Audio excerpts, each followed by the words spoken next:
important to have a plan and understand what your goals are. In fact, my camel out there is suffering right now with a broken back.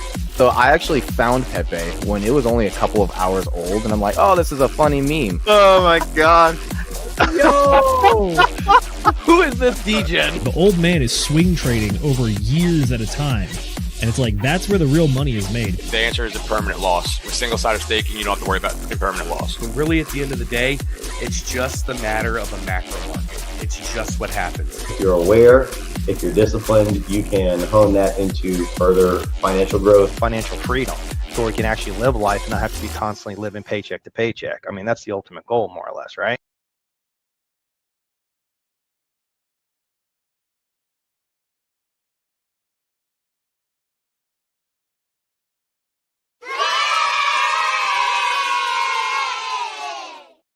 Ladies and gentlemen, boys and girls, crypto degenerates, ducks and squirrels, welcome to Degen Roundtable episode number 433. We are going to be doing an interesting kind of book club show today. We're going to be talking about, I'm going to be talking about Stephen Chandler's expectations versus agreements talk, and we're actually probably going to listen to the whole thing. I think would probably be the best way to go about doing it. I have the audio on Telegram, and I haven't actually tried listening to it live on the air, so we'll see if that works. That might be the way that we go. Or we might just look it up on YouTube, but that's what we're going to be doing tonight. I want to see if it's on YouTube. Steve Chandler, expectations versus agreements. Look at that. Oh, wow, it's on LinkedIn. That's awesome. And there's some other... Wow, there's a whole bunch of people who have done quite a bit of talking on it. So I am definitely not the first person. I'm definitely not the first person who has thought of this or come up with this idea or anything. But this is just a great. My God, apologies, guys. This is just a great way to.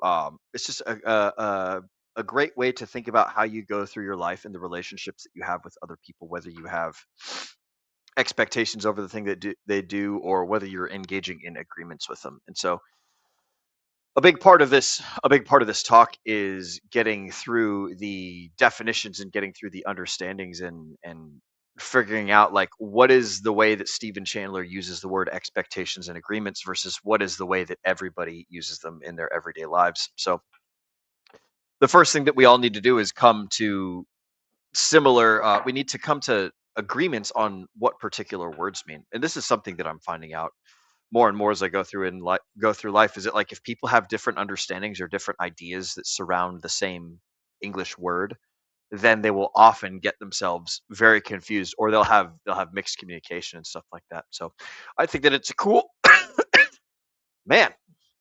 I'm probably going to cough a lot tonight, so forgive me for that.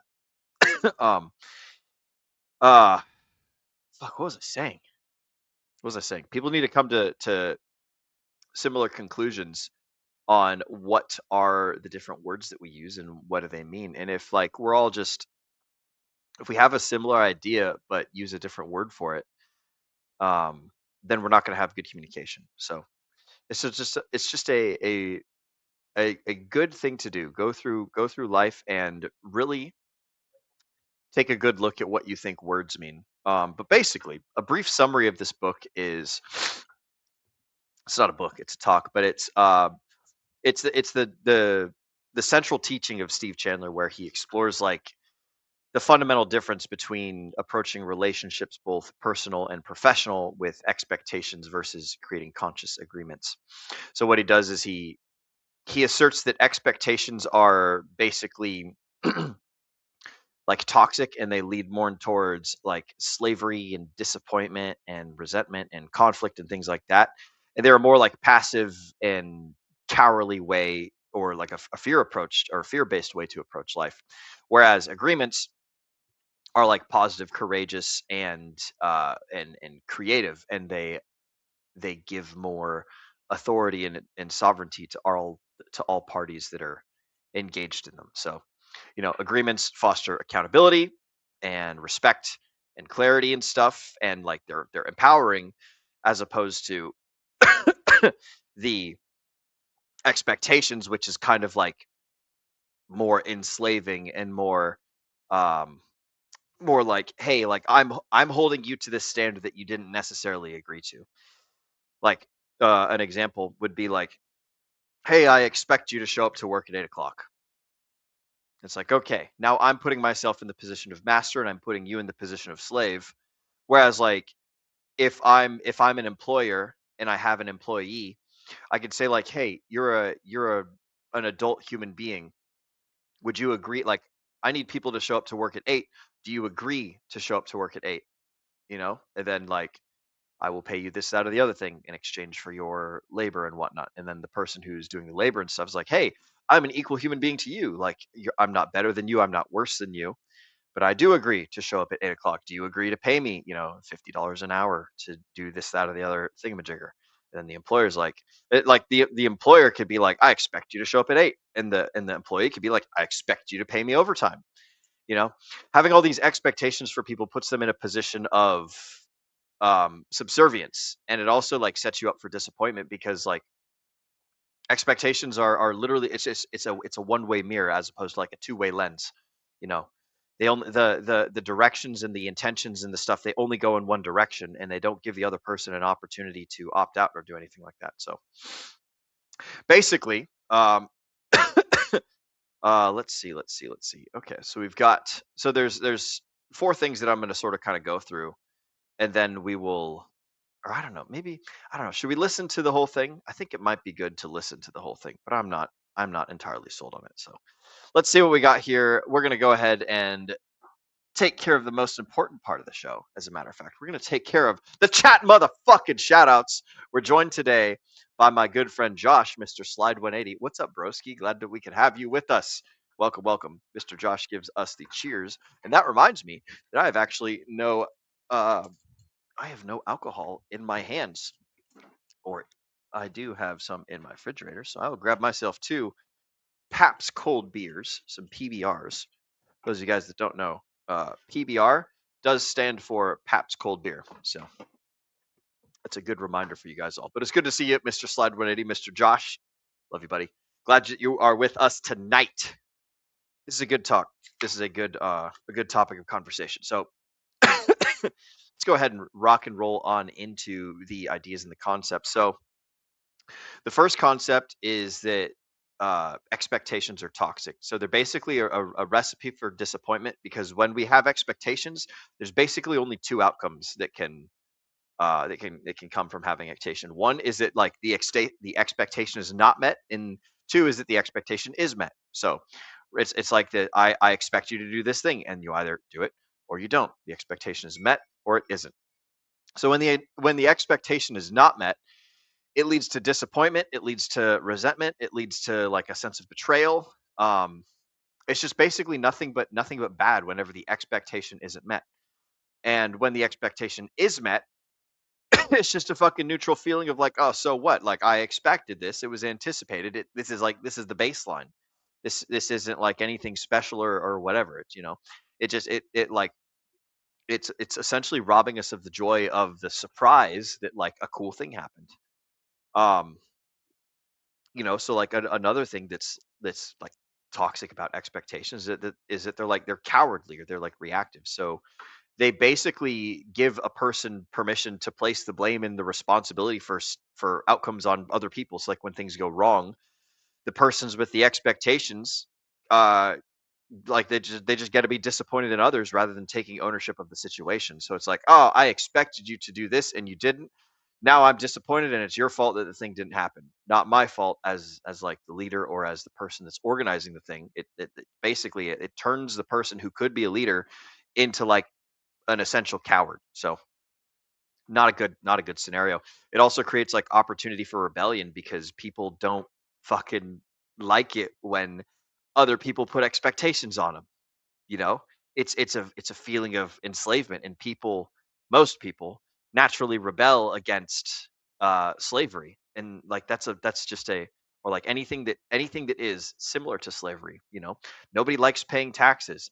Nobody enjoys having to stop at stop signs for no fucking reason. Nobody likes um, or like nobody likes a red light at midnight when there's fucking no one on the street, you know. Uh, but yeah, but like essentially when people feel that something's expected of them, like their natural free spirited instinct is to rebel.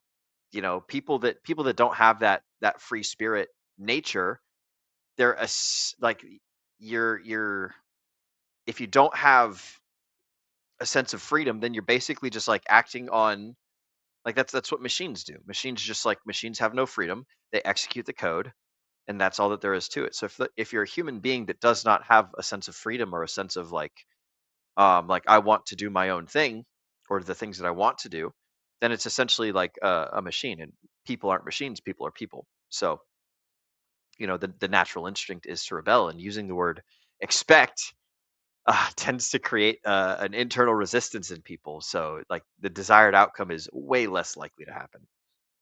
Um, they also ruin relationships. Expectations do. So like on the subject of like the toxicity of expectations, like they ruin relationships. It ruins the relationship between the employer and the employee. It ruins the relationship between the parent and the child. It ruins the relationship between two lovers. When people say I expect you to do this, I expect you to do that, it's just essentially like I'm placing you inside of this box and you have to act within this box. You don't get a choice. You don't get any sort of whatever the heck. I'm going to take this plant and I'm going to put it inside of this cage. And so it's not an empowering thing to do, and that's the sort of thing that leads people astray and leads people away from wanting to interact with a person. So mindset rooted in expectation like leads to morale crises and conflict all the time, and it breaks trust down because nobody wants to be around another person who's just constantly ensnaring them or enslaving them or entrapping them. It's not a good healthy thing. So that's the first part of this whole little talk is like, what is an expectation? So expectations are mostly toxic. They're mostly not very good. They're mostly uh, super unlovable things to happen. And that's what Steve Chandler's definition and idea of expectations amounts to. Now you can use like people again.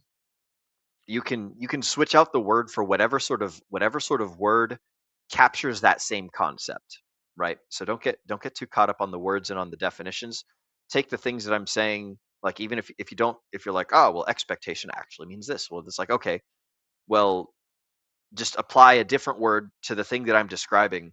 You know, like if I say that the rose is red and you're colorblind, then you just take the same shade of gray that you know and understand to be called red and be like, okay, well that's the thing that he's talking about. So anyways, we're not going to get caught up on definitions of things. The second thing I want to talk about is the power of agreements. So expectations are toxic and agreements are powerful. So basically, like agreements are creative and they're courageous. They require two or more people to actively collaborate and negotiate and design a path going forward. So like an agreement involves two people coming to a conclusion, which is way more difficult than one person simply making a dictation. So when you've got two people being proactive in their process, then it creates like a stronger bond and it creates a stronger connection between people. They trust each other more because they're working together to come to a, like, even if it's just something as simple as like, hey, like the work that is the work is done best when it starts at 8 o'clock, and we need workers to get this thing done at 8 o'clock. Do you agree to be one of these workers that shows up at 8 and does the thing? And then in exchange, I pay you. And then the worker guy's like, I do agree to show up at 8 o'clock. And I would like for you to also agree to pay me this, that, or the other thing. And you don't have to. And I can walk away, or you can fire me, or whatever. Like both people have authority to end the relationship at any point in time. Parent and child, not so much. Sorry, children are a little bit of slaves in that one. But like, two equal people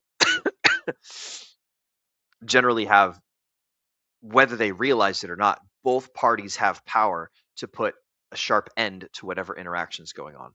So when you're engaging in agreements, you're being proactive and you're building connections, right? So they also foster ownership and accountability. So people are way more likely to honor commitments that they've taken part in creating.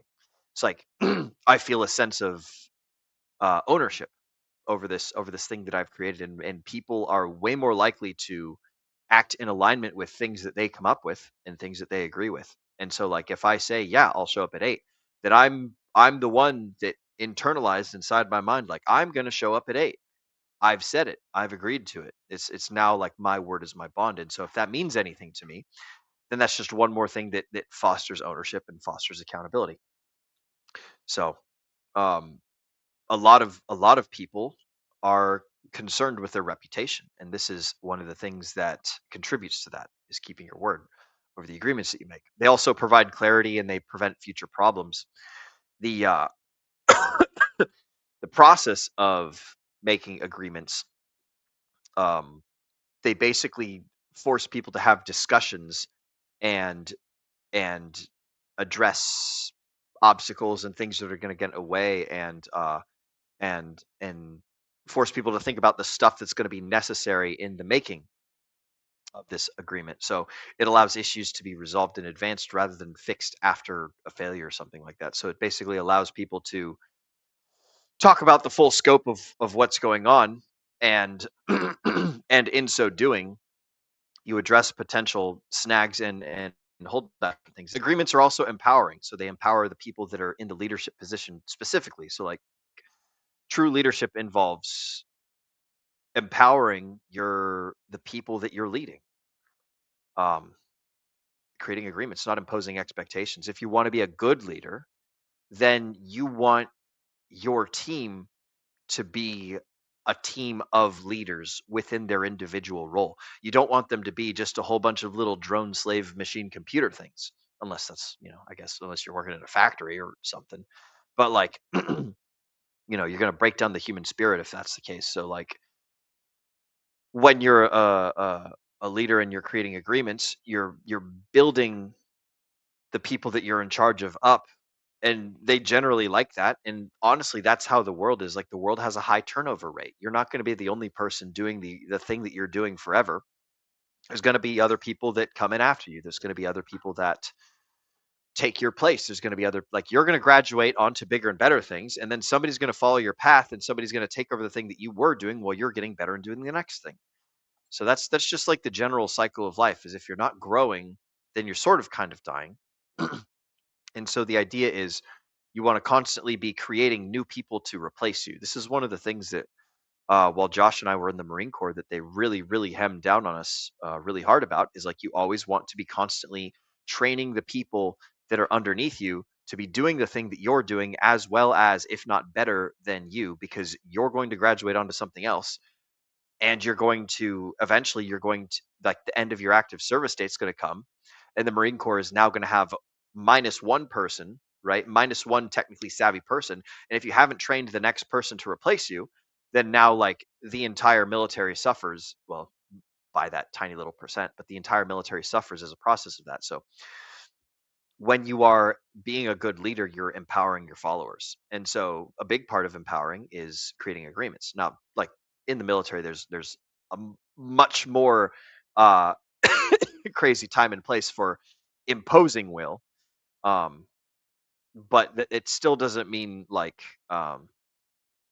it still doesn't necessarily mean going into expectations. But back to like agreements empowering leaders, like, when a team member basically fails to meet a standard that they agreed to, then the leader can take responsibility by initiating a conversation that could be like, hey, like, let's create an agreement.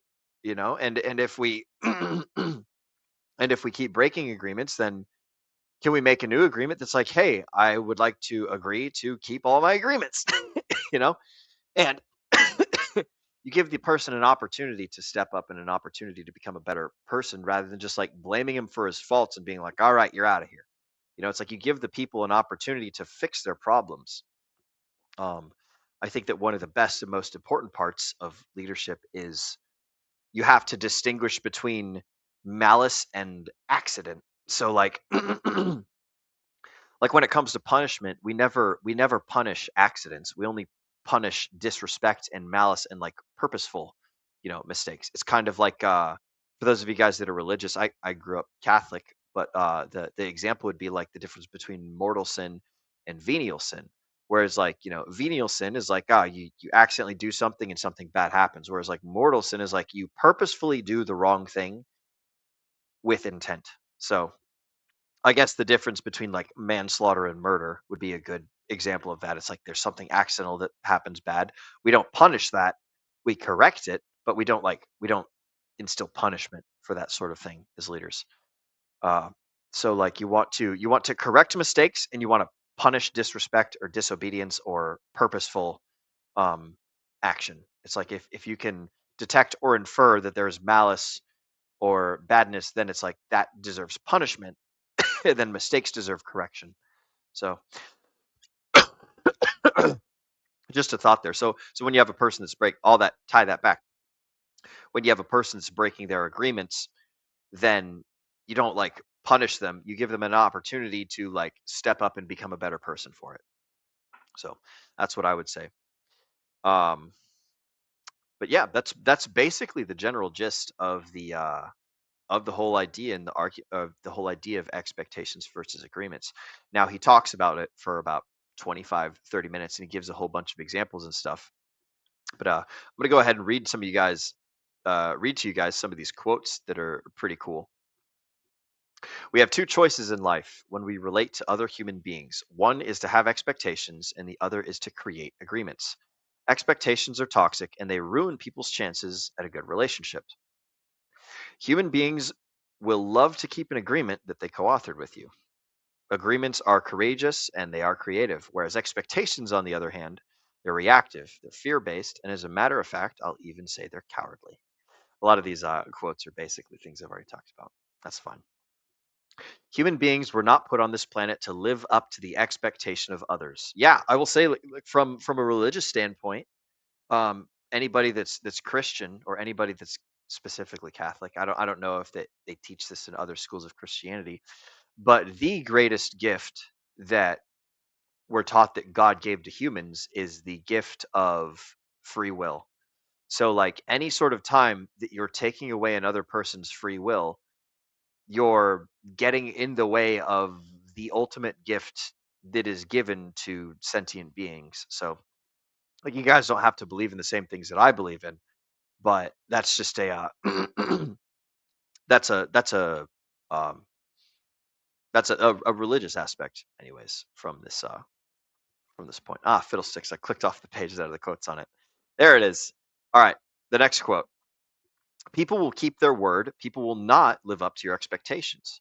In fact, most people will find a way not to live up to your expectations, but they will keep their word and they will keep their agreements. If you don't like a situation, go create an agreement that changes it. Don't simmer in the toxic, cancerous juices of your own expectations. That's an important one. Do not simmer in the toxic, cancerous juices of your own expectations. Agreements lead to a bunch of surprises as well. It's like if you live your life with expectations, you rob yourself of the opportunity for so many surprises.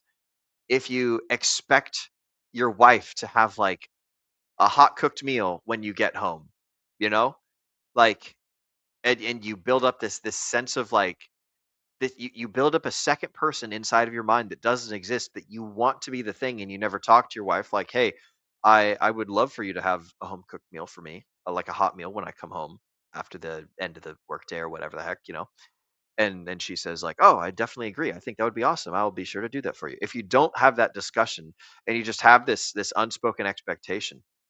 This wasn't from Stephen Chandler, I can't remember where I heard it, but unspoken expectations are just premeditated resentments. And the idea is that when you create this false reality inside your mind that doesn't exist, when you come to find out that that false reality does not actually exist, you become resentful and you become sad and you become bitter. And so this is a thing to avoid. So but when you create agreements or when you just don't have expectations, then life is full of crazy cool surprises and awesome unexpected pleasures. Like let's say you have no expectation that your wife like has a hot cooked meal ready for you at the end of the day, and you come home and lo and behold, she's wearing a fucking hot nurse outfit or some fucking some frilly French maid, with a little duster thing, right? And it's like, oh, holy shit, hello, like having no expectations gives you nothing but surprises.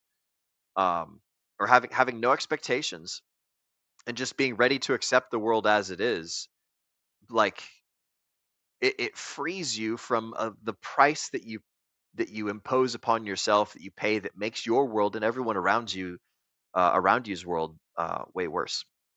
Here's a quote from Alan Watts. If either one of you expects the other to change in some fundamental way once you're married, then I will not perform this ceremony because your marriage won't work.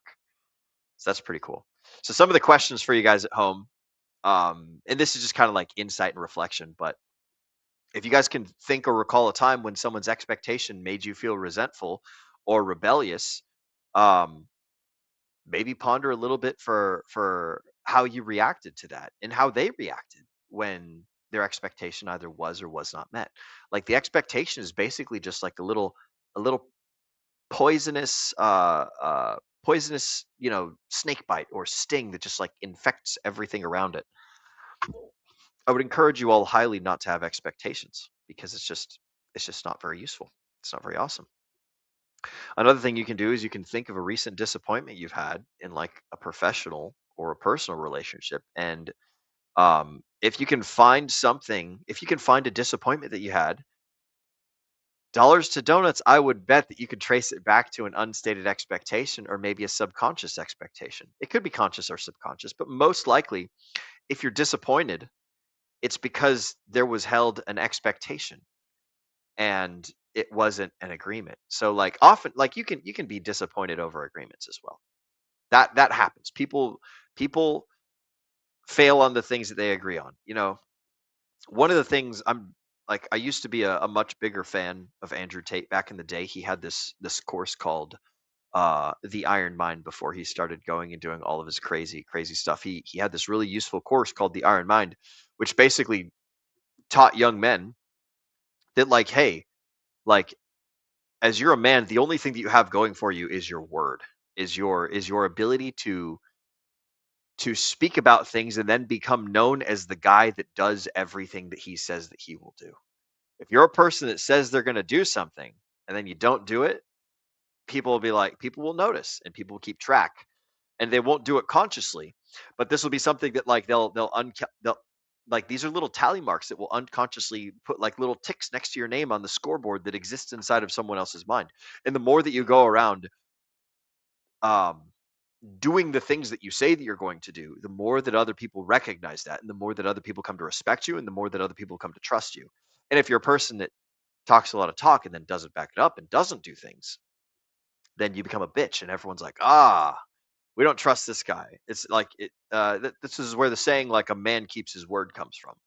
So like, I'm sorry, ladies, if you guys are watching, but like, basically, you know, everyone knows that like women are flippant and capricious and emotional, and it's not a bad thing. It's a feature. It's not a flaw. It's what makes women beautiful and what makes them awesome. But it simply is the case that it's not called a woman's word. It's called a man's word. So it's like men are serious and women are beautiful, and that's kind of the it's kind of the way that it works. So like, if you want to be a person who is taken seriously, man or woman, then you have to do the things that you say that you will do, and you have to pay attention to that sort of thing. And so if you are a person that that man, where was I going with this Iron Mind thing? I should have had an outline for that. I was totally spitballing with that one, but um yeah, great thoughts and ideas. I'm going to take a break now, and we're going to do a round of the chat motherfucking shoutouts because you guys have been going like crazy in the chats. So glad that we can have you with us today. This is pretty good. We've got Mr. Hexagon Lost in Asia rocking and rolling on in here with the emoji salute. What's up, broski? Next up, we've got Mr. Duber Beats, WV3LE. I expect a lot of dome when I get rich. I'll take it in your tree fort. Hell yeah, amigo. I like that you expect a lot of dome in my tree fort. That's fucking hilarious. I do have a tree fort. For those of you guys, I don't know if I have it easily accessible on oh man, where can I show you guys that thing. That would be hilarious. But I do have a tree fort over here in New Hampshire. So if you guys want to come visit me up in Colebrook, New Hampshire, I'll take you through my tree fort. I just knocked over another huge long, I want to say it's like 35 or 40-foot long tree, and I made a sky bridge out of it and some extra steel cable from an old broadcast tower job that I had, and I made a bridge on it. So I'm glad that Mr. Duber Beats is gonna get dome in my tree fort. I don't know who you're gonna get it from, broski. It ain't gonna be me, but good to see you. Good to see you. We've also got Mr. Moondog rolling on here. Hola, amigos. I understand the binary of labeling expectations bad, agreements good, but for nuance and Venn diagram version, expectations based in agreements are better than those based outside. I would agree. I agree, amigo. We have good agreements there. I do think that I see where you're going with this, and that's good. There are both better and worse agreements and expectations based on the quality of the agreement. Sure thing, broski. We've got Mr. Slide 180. I tried to join the chat, but took me to nothing. I tried to join the chat, but took me to nothing. I'm not sure what your. Oh shit! That's because this is a. My bad, broski. Let me. I'll go ahead and put the link to the show live now. I just realized that I gave you the Whiskey Wednesday. You've had the Whiskey Wednesday link this whole time. So if you want to join the StreamYard, then this is the link for the StreamYard discussion for today. If you guys want to hop on here and talk about this sorts of things, this is the link to click. I just put it in the chats live right now. So I'm going to scroll back up to wherever I left off. Try to join the chat. Took me to nothing. Yes. Mr. Moondog Des says, and better worse expectations put outside agreements based on their basis. Edge, e.g., one based in entitled delusions or willingness to harm, versus an educated guess and or commitment to avoid or mitigate harm. I'm not sure what you're saying, broski. But definitely, we're getting lost in the definitions, word nerd. Yes, we try not to go off to the deep onto the sides of the bell curve. We try and stay inside the middle where all of the stuff is at. But yeah. Mr. Josh, I will bring you on screen as soon as I'm done going through these chat motherfucking shout outs, homie. I see you down there, though. Love you, man. All right. We've also got Mr. Moondog. I always want to distinguish punishment from discipline when I can. The first is reciprocating harm for perceived harm caused as a deterrent for payback. The later is based on discipleship for teaching. Oh, yes. Yeah. So the tit for tat strategy, you definitely want to stop other people from harming you using the tit for tat game strategy. That is the most effective game strategy when dealing with other people. We've also got Miss Arceus coming on in here. Unstated expectations are the worst. They're like a sneak attack. At least with a stated expectation, even if you don't agree, at least you know what you're dealing with. Yeah. Tricky, sneaky slavery is definitely better than, or is definitely worse than spoken slavery. So I'm teasing you here, Arceus. But yeah, you are correct. Unspoken expectations are indeed the worst. An expectation that is healthy, even when others don't agree, in fact, especially, are boundaries, especially those enforced more healthily. That's true. That's a good point. Boundaries are important, and boundaries are like, yeah, a boundary would be an expectation. That is a great point there. That's a good side point that boundaries are expectations. But like, if you don't speak about your boundaries and people break them, then you can't be blamed. You know, all that you can do is push people away and sever the connection of whatever's going on if people break your boundaries. New expectation is healthy, sometimes super unhealthy, and others. Just accepting evil you could mitigate is cowardly. Proper map is serenity, courage, wisdom. Yes, shout out to the serenity prayer. God grant me the serenity to accept things I cannot change, the courage to change the things that I can, and the wisdom to know the difference. This is a very religious. I did not intend for the show to be religious.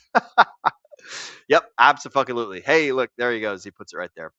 Arceus then says, I bet we all have expectations that we aren't consciously aware of. Learning to identify those would probably be helpful. Yes, the art of thinking about the way that you think is a good way to be less of an NPC in life and to be more of a main character, at least inside of your own brain. So the art of thinking about thinking is certainly something that everyone could strive for. Congruence is a good word for it. Shout out to Blackstripe Pro. Glad to see that we have you joining us again, good sir. Moondog then says expectations are what allow us to model and navigate the world more or less successfully based on how good or bad our model expectations are managed and updated and not neglected. Then Arceus, maybe you could use standards for that rather than expectations. Could be. Oh, I like this. All right, Mr. Josh, I'm going to bring you on screen as I read this comment. We agree upon a pay raise. Shit, I just walked away like 2 seconds ago. I was Oh, no. What up, homie? I Good went to like see you, this, man. and I go, "We're bringing on screen." I was like, "Uh-oh." I'm going to bring you on screen. Welcome to the show. Shout I out just to, took a shot, and I was just like, "Uh-oh." I want to go cough, and I walked off, and I was like, "Uh-oh." I heard my name. I was like, I fucked up. This is the first opportunity in the show that I've had to not talk, and so I took a sippity sip. But shout out to Josh, Mr. Slide 180. For those of you guys that don't know, Mr. Josh and I were in the Marine Corps together, and he is currently wearing a Burzum shirt. Shout out to Burzum, a heavy metal band that is based off of the Black Lord of metal. the Rings language. Yes. Oh, Yeah. black metal. Okay. Yeah. Ajnog, Same stuff, Og different Burzum name. Ishi Krimpatul. Yeah. So shout out to J.R.R. Tolkien. We are actually, bro. I don't know if you are aware of this, but the next book club is going to be the Fellowship of the Rings for next week. Really? So, yeah. The OG one? Yeah. So oh man, I'll definitely go ahead. I said I'll definitely be tuning in to listening to it because I don't read books. I just watch the movies because I'm one of those guys. I'm like, why would I read this? And it takes me 2 months, or I can just like watch the movie. It takes me like 3 hours, bro. With or the director's cut, which is like 6 hours or something. Hell yeah, man! I do love the Lord of the Rings extended. The audiobook itself is 22 hours long, but they have Andy Serkis, the guy who voiced Gollum. He's the reader on Audible. So Oh hell no! But we got a comment from you. We agree upon a pay raise, learning your expectations, and I go above and beyond it. Where's the pay raise if I'm doing your job at base pay? That's how you lose quality workers. Fucking ain't right, bro. That's absolutely. I cut off when I was trying to put the comment, so I was just like, I tried to delete it because I got cut off trying to type it out. That's the but like you're absolutely right. Like when companies don't treat their workers right, that's how they lose the workers. And it's like if the worker's putting in extra effort to make the company better and the company's not putting in the extra effort to reward the worker, then like the company's just constantly paying this like reputation tax to the worker, and eventually the worker gets sick of it and the worker's like, fuck you bitches, I'm out, So one of the things that I try and encourage people, I'm in a corporate job now, broski. I'm part of a corporation now. But one of the things that I've been telling all the other coworkers is like, look guys, make sure that this company is treating you right. Like not just you treating the company right and doing like good work and stuff, but like hold them to a standard and tell them the things that you want, tell them the things that like are real to you. One of the conversations I had with the HR lady when I first hired on, it's like, look, inflation is 8% per year. So like if I'm not getting an 8% raise as a baseline of existence, having nothing to do with the fact that I'm like improving as a worker and I'm making the company more money now that I'm learning things and doing better, like 8% baseline is like, that's what I'm looking for. You can give it to me or you can not give it to me, but that's one of the things that I'm looking for. So, do with that what you will. I know for a fact that they're charging their customers, 8% more per year to keep up with inflation. Oh yeah. Like we know what we're charging our people. So it's like, say we have a job we're doing, like they're charging them like $4 million for this job that takes a couple months. They're paying us dime on the dollar. So like I was telling one of the other guys, like you're getting paid $19 an hour and they have high expectations for you and you're filling them, but you're a bottom of the barrel worker. Yeah. In their eyes, like you're still being paid bottom tier work along with me. Yep. They got our stuff like put in and this and that. And there's like HR dragging their feet. And I was like, we have an agreement. You fulfill expectations. Yep. And they want you to do that. But you're already me and this other guy are way above it. Yeah. We were not getting paid for it. So yeah, it's time to rewrite the contract, baby. Time to say like, I'm better than you thought that I am. Well, then what are we doing? Like we're going through some HR hoops and stuff and this and that because like the company just got bought out. Oh yeah. So like they're going through some hurdles, and I just talked to one of the other guys the other day, like our big boss man. Yeah. He's getting us taken care of, but I'm like, Yeah, you probably want to get pretty soon, my guy. Mm. That is one of the things that companies will do is they'll like and it's one of the funny things because like I bet your company is owned by a company that's owned by another company that's owned by a big giant mega company. So it's like Yeah. there, So there's layers to it oftentimes. we're a company got bought out by another company, and that's it. But it's a big company, so Yeah.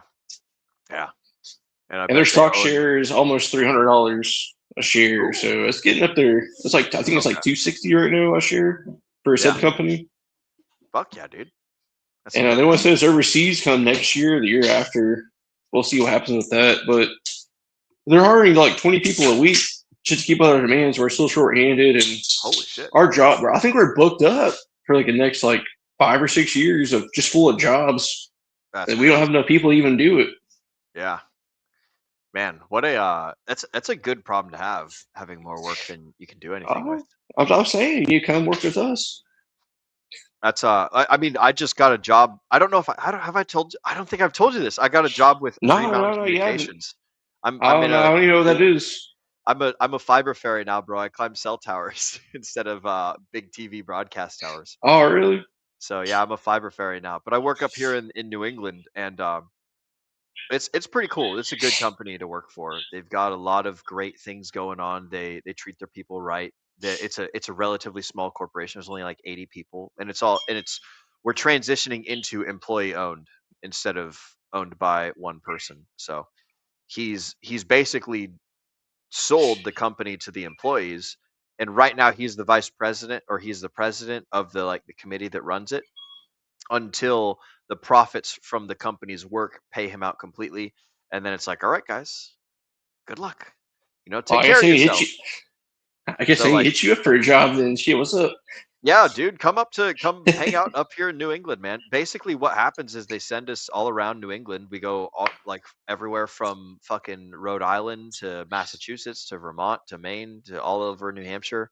Like just today, I drove 2 hours out to New Hampshire, and I did about 3 hours of work, and then I drove back, and it was like total of 7 hours of just fucking off. Yeah. So Yeah, I got yeah, what? Yeah, today was a weird day for me because yeah. my boss I was supposed to ride with, which is also my best friend, Cade. Shout out my boy, Hey, that's my best hell friend. yeah. Yeah, so he had got drunk and messaged me at 3 o'clock in the morning and was just like, "Hey, gonna be late, LOL." And I'm like, "Cool." So I guess I'm waiting for you to hit me up. I went to the gym, cooked breakfast, chilled out. He messages me at like probably 9:30 and goes, "I'm on the way to come pick you up." I was like, "All right." We get to work, chill out. I take a nap because we had nothing to really do. Come like 2 o'clock in the afternoon, he's like, "Yeah, we gotta go." So we We gotta left. get out of here. Oh yeah, I Fuck clocked out. out at like 7:10 today. That's nice. I Dude. clocked in at 4:30 this morning. By the way, That's good. I like that you can do that over there. so That's yeah, that's pretty neat. yeah, because the other company, the other contractors didn't have our shit together. They didn't have their shit together for us. Uh-huh. So we're just sitting there, just like, "Hey, y'all got your stuff done?" They're like, "Nah." It's just like, "All right, I guess we'll call you in a couple hours." Call them a couple hours. "Hey, y'all got your shit done?" "Nah." Nope. "We'll get there eventually today." I'm like, "Yeah, we might have it done There's- tomorrow, maybe." So we're gonna show it tomorrow and see what happens. I'm getting paid. That's what's up. I like that, dude. On that subject, I have to do my time card and submit that for this week. But that's one of the things I've never done before is like time cards and shit. It's like this company, they're just like, yeah, write down your hours and email it to us. And it's like, oh, all right. So we like hop into their little employee portal and we tick tack, and then just fucking done. It's super crazy. Mine's on my What phone. Oh yeah. Oh, that's easy. Oh, that's fucking. Yeah, I go on my That sounds phone. like It's like a little app. It's just like clock in on my phone. It's like, "Oh, you're on a lunch break." It's like, "Go on lunch break." "Oh, your lunch break's over." And lunch break after 30 minutes. And then whenever I'm off, it's like clock out for the day. Yep. That's cool, man. That's fucking sick. We'll see. We'll see who ends up giving the other person the job first. If I get tired of working on cell towers in the winter up here in the snow and the ice and the rain, or if you get tired And of right, doing the water stuff done there. Yeah, it's pretty easy, but like I'm working 6 days a week right now, and I'm working like 13.5-hour days. So I think I'm working like a little over 80 hours, like 80 to 85 hours a week, something like that. Yeah. And once we go out of town to get per diem and stuff. Yeah. So you're working like 94 to 120 hours a week, and you get per diem, which is like $700 a week. Yeah. Working 100. Yeah. He's like, I'm gonna clock in. Yeah. Josh is over there fucking digging holes. Hey, I ain't digging a goddamn thing. First of all, I ain't digging nothing. That's not my job to dig nothing. Mm-hmm. I pick my hard shot. My job is I pick my hose and go, poop. Yep. I'm done. Next. Done. Did he do? I gotta like sit there and measure pressures. Easy work, and I'm making $100,000 a year. That's a fucking first year on the job. 100K first job. That's fucking first year on the job. 100K. Hey, fucking cheers to that, amigo. Here's to making money and doing. Oh man, roll. Yeah. Roll. Polish potato vodka. All right, I got to go back to doing the chat shoutouts because I kind of skipped right out in the middle there. Yeah, We've got my Mr. bad. Moondog. Oh no, you're good. We got Mr. Moondog. We can't predict an outcome to measure results against predictions without an expectation hypothesis, whether held more or less certainly, with a caveat room for probability, but might be wrong. Yes, broski. Technically, Moondog, you are correct. However, we're getting lost in the weed, broski. We're getting lost in the weeds, but you're mostly right. Cheers. Mr. Blackstripe Pro said, sounds like RSD theory. I'm going to have to look that up. What is RSD theory? RSD theory. Let's see what that is. RSD theory describes an extreme visceral emotional pain triggered by the perception or reality of rejection, criticism, or failure. So it's rejection sensitive dysphoria.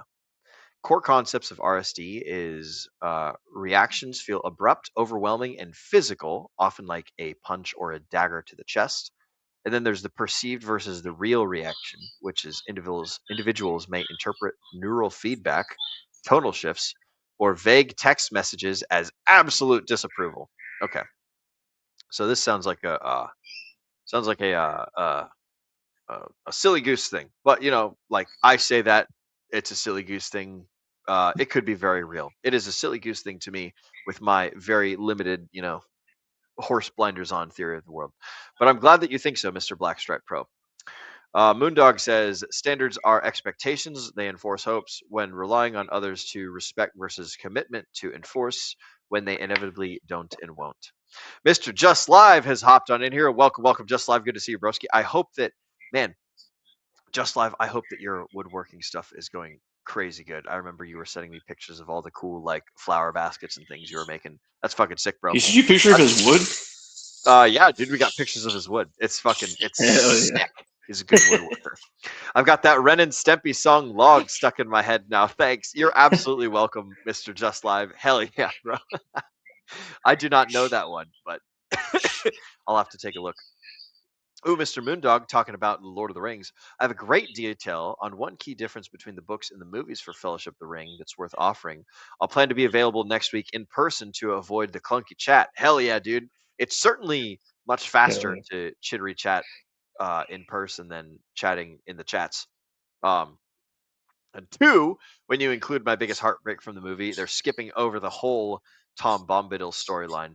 I will say that I think Peter Jackson was asked why they skipped over the Tom Bombadil part, and it was mostly because it was just like a big giant non sequitur to the entire story as Peter Jackson wanted to tell it. So the whole Tom Bombadil thing is just like it's super happy and jovial, and it's like a little love story in the middle of like what's otherwise like, you've got these two hobbits that are going off and doing a difficult thing and suffering, and so it was kind of just like this little non sequitur thing in there.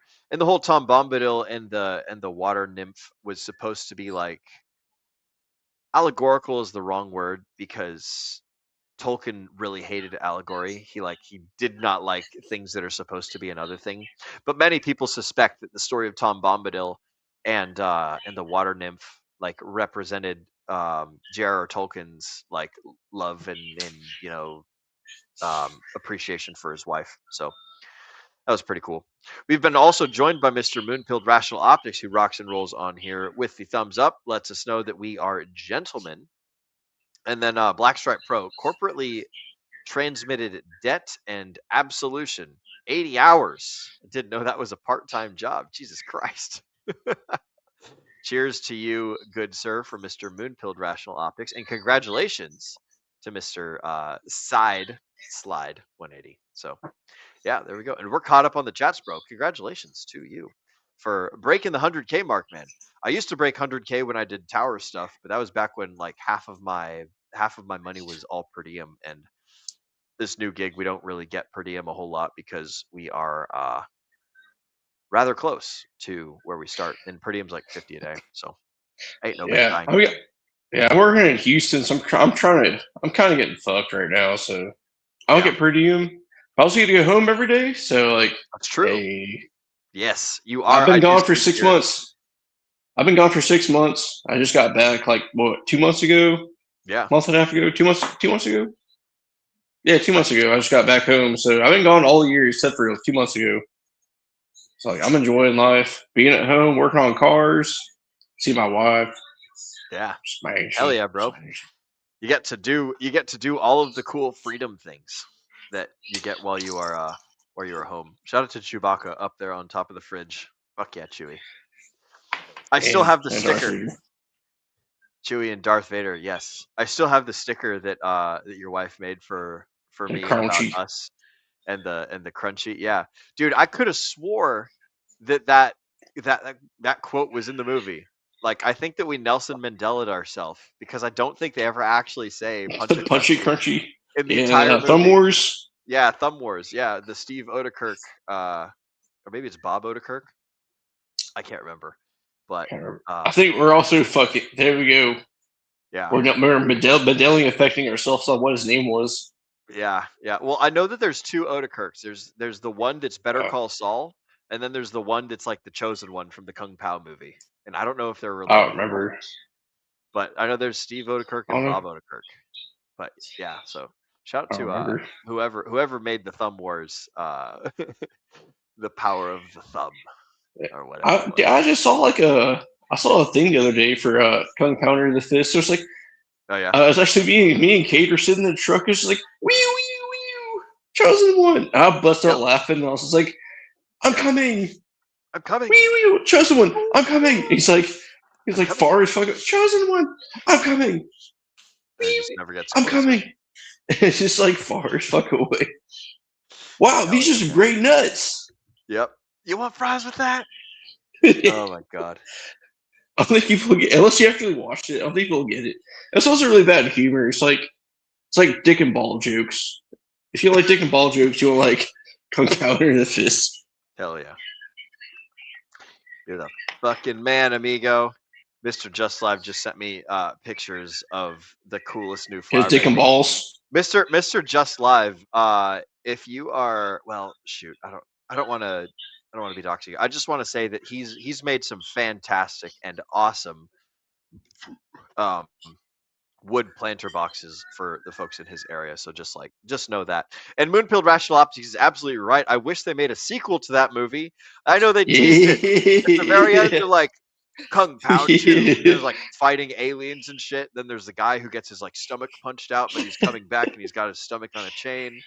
And there's like the uniboob chick, and oh man, what's the little Beer Fest? Remember Beer Fest was a great movie, and they're like, we're gonna have Weed Fest. Was that with Lloyd Nelson? Lizard? Yeah, it was Broken Lizard with Beer Fest. Yeah. Where that was a great movie. The one brother falls into the vat of beer, and he's like, "Oh, no, that's like one of their friends." And then he just dies. And he did drowning. Yeah, that's one of their friends, Landfill. And they have his funeral, and like his brother shows up, the same guy. He's like, I'm Landfill's brother. He's calling me Landfill 2 or whatever. Yeah. It was like Farva or whatever. It was the same dude. Yeah. Oh man, I like Broken. He sees place, and he's like, hey, he told me everything about y'all. So it's like, oh, I just know y'all already. So like, No need for introductions. Just pretend that it's like, my main character in Just- Dungeons and Dragons died, and Just so kill his twin brother him. shows up. Yeah. Just pretend. Don't forget about him. I'm him. Yeah. Oh, man, we will make. And then they had a Weed Fest movie at the end, and then they never made the Weed Fest movie. Oh man, I wouldn't put it past them. Broken Lizard. I think they made Super Troopers 2 or something. 2, and now they're trying to make Super Troopers 3. I think it's coming out. It's terrible. Oh damn. Make Weed Fest, God. Make Weed Fest, damn it, or Beer Fest 2. They've been slacking. Super Troopers 2 was fun, fan funded, and it was ass. Straight garbage. I watched it in theaters. I put money into it. Garbage. And a Beer Fest. There's like Willie Nelson. Yeah, we're gonna have a Weed Fest movie. Never came to fruition. And then they never did a Beer Fest Part 2 or a Weed Fest movie. I'm severely disappointed. His wife, wow, Landfill 2, you're way better than Landfill 1. Yeah, that was. Oh my god. Oh Jesus. I can't get rid of Chosen One Tear It BS off my YouTube feed. Delete it and write back. Yep, there you go. Oh, Chosen One, wee. The algorithm is twisted. Got to clear the watch and search history, then play a bunch of other content back to retrain it. I will have cached preferences after first restart. Yeah. Oh, excuse me. Wow. Okay, yawning out of nowhere. I guess that's how you reset your YouTube. Also, missed opportunity. They should have made a short of the Tom Bombadil part to release between the movies. Man, they were so pressed for the filming. Like, I think that I can't remember how long the filming took, but it was a lot of time down there in New Zealand filming those movies. So that's pretty. Yeah, and also, you think about the time between filming The Hobbit as well. They filmed The Hobbit afterwards. Yeah. You think about how much money and resources they put into The Hobbit. And like, did it do well? Did The Hobbit do well? Because I didn't. I watched the first. Didn't like it. I didn't like The Hobbit either. Obviously, I will say there's a fantastic fan cut of The Hobbit that exists somewhere out there in the ether, where it was The Hobbit, but they removed all of the unnecessary CGI and they removed all of like the extra bullshit that Percy Jackson threw in there to like make for a Hollywood movie that wasn't like canonical, like fucking Gandalf and Galadriel having like a fucking love fling or whatever. It cut out like all of the it was basically just like the Hobbit story, everything else that was extra. They took it out, so it took the 12-hour trilogy down to a 4-hour single movie. And I remember that's what they should have done. Yeah, well, like it's a fan edit, so it's kind of like reminds me of right now. I'm going through the Breaking Bad series again. Have you ever seen Breaking Bad? No, I haven't. I'm one of the people that haven't watched it, so I don't give a fuck. Okay, well, I suppose it's irrelevant then. But there's a character in Breaking Bad that is just absolutely intolerable, and I hate her. And she's like the wife of the main meth cook guy, and she's just super insufferable. And so I was just thinking, like, man, it'd be really cool if I could like get AI to take the entire series and just edit out all of the parts that she's in, and just like just remove all those bits from the entire series. It's like, wow, what a great show this would be without this one person, without Skylar. So, man, my fucking camera keeps going blurry on me. There we go. I found that there's like with webcams. Well, you're on a phone. I have a shitty, Walmart on. I presume you're on a phone, right? Yeah, I did it on purpose. I'm on my phone. I have a $10 Walmart webcam that I've been using ever since I started streaming 3 years ago. And one of the things that you can do with like whenever it goes out of focus is if you put your hand right up next to it and then you bring it back. It makes it focus. Yeah. Yeah, it makes it focus, which like I don't know why it does that, but I knew exactly what you're doing. Yeah. Oh man, we've got some more chats from the folks at home talking about YouTube stuff. Oh, they're working on a Silmarillion movie and trilogy now. Prequel. Oh, what? Hell yeah! They did do Rings of Power on Amazon, and I have not seen it. I've never watched because it. But I I've heard was nothing like, bad things. I think it's gonna be garbage. And I do remember I watched a little bit of it, and it was basically like, oh yeah, black chicks and women. They're like, it was basically just a big giant women series, and I'm like, ah.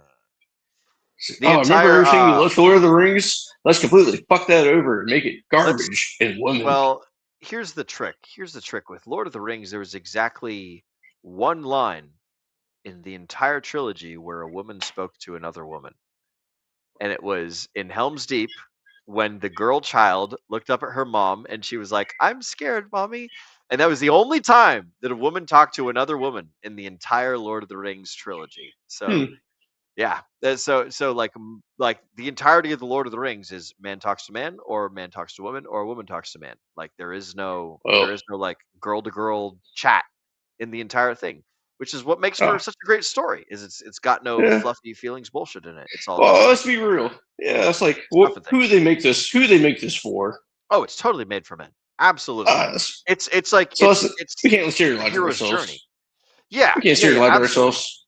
hmm Make Well, this like diverse and women and here's shit. the Like, get the fuck out of my face. well, here's the problem is it's like know your audience. You know, they wouldn't remake uh uh well, I was gonna say My Little Pony for goth people, but they might do that. It's Um too late. yeah, it's too late for that one. They wouldn't make Paw Patrol for well, no, they would. Man, I'm trying to It's think too of late things. for that. The point is like know your audience. Like if your audience is a bunch of Bionicle lovers, you don't introduce like Sex in the City themes to try and get the Sex in the City audience to also love Bionicles. It's like Well, that's something. no, and that's what Well, happened with Rings of Power is they tried to the agenda diversify is like, the audience it's and like, make it yeah, story. let's make it gay and diverse. That's how we'll get them. Yeah, yeah, and it's like I'll it's show them. fine to have. What's the ratio? You can have a tablespoon of preaching if you have a gallon of good content. But if you have a gallon of preaching and a tablespoon of good content, then it's like nobody wants to watch that. Nobody wants to get preached at. Nobody wants to sit here and listen to all the pontificating and all of the exposition. People want good story. People want good entertainment. People Exactly. want the thing that they Like, came for. who is my favorite comedian? Dave Chappelle. Dave Chappelle is my favorite comedian of all time. He's a black man. Absolutely hilarious. 10 out of 10. I watch this Chappelle show and it's like, oh man, I'll watch his live shows right now and I'll laugh my ass off. Oh, Know man. your fucking audience and know your people and know what you're doing. Dave Chappelle fucked up one time and made some trans jokes and he lost some people. I didn't give a fuck. But even I was kind of like, Yeah. hey man, do your I thought thing, it was brother. funny.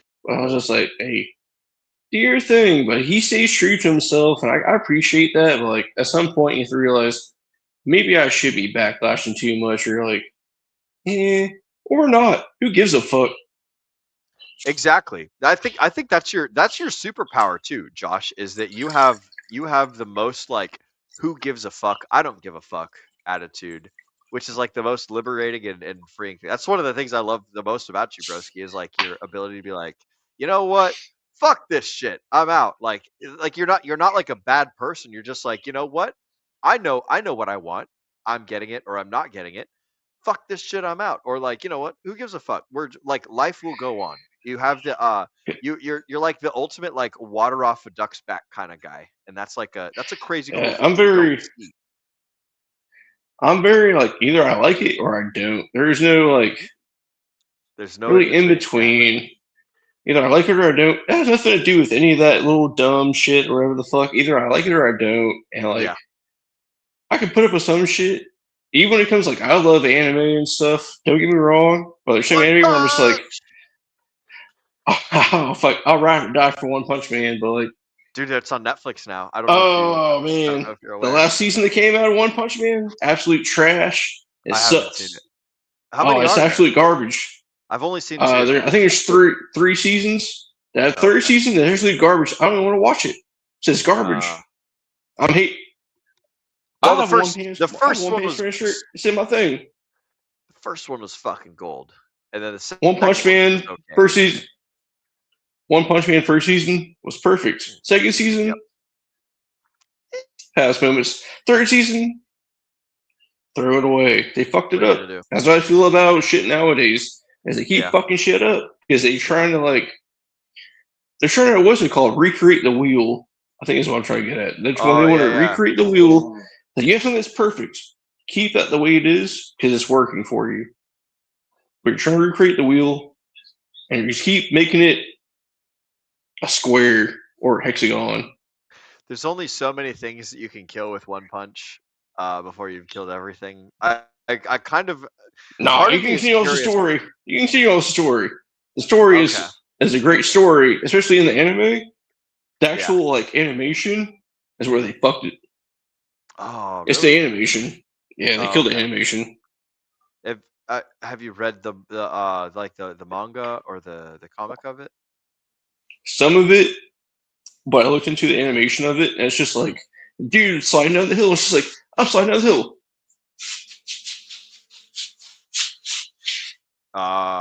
It's like, So, what the fuck was that? It's like janky as fuck. it turned into some gay shit. Oh, it was just There's a, bad. It was terrible. I was watching. I had seen a Dragon Ball Z abridged reel come across my Instagram feed for dude. I've had to reduce the fuck out of the amount of Instagram that I consume because it started depressing the fuck out of me for a while. And so I go on Instagram maybe once every 2 weeks now or some shit like that. Oh, And no. I'll okay, I gotta go to my message box and go oh fuck, 20 people have each messaged me 17 things. So I gotta go through everything and find the good ones and react to them. And then it's fuck, all right, well I've done my communication chores, and then now it's time to scroll some reels on my own feed.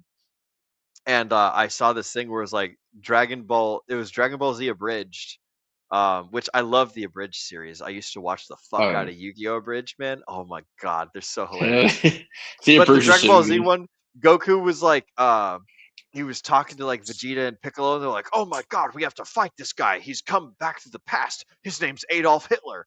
And Goku was like, "Adolf Hitler? I want to fight him. He sounds powerful."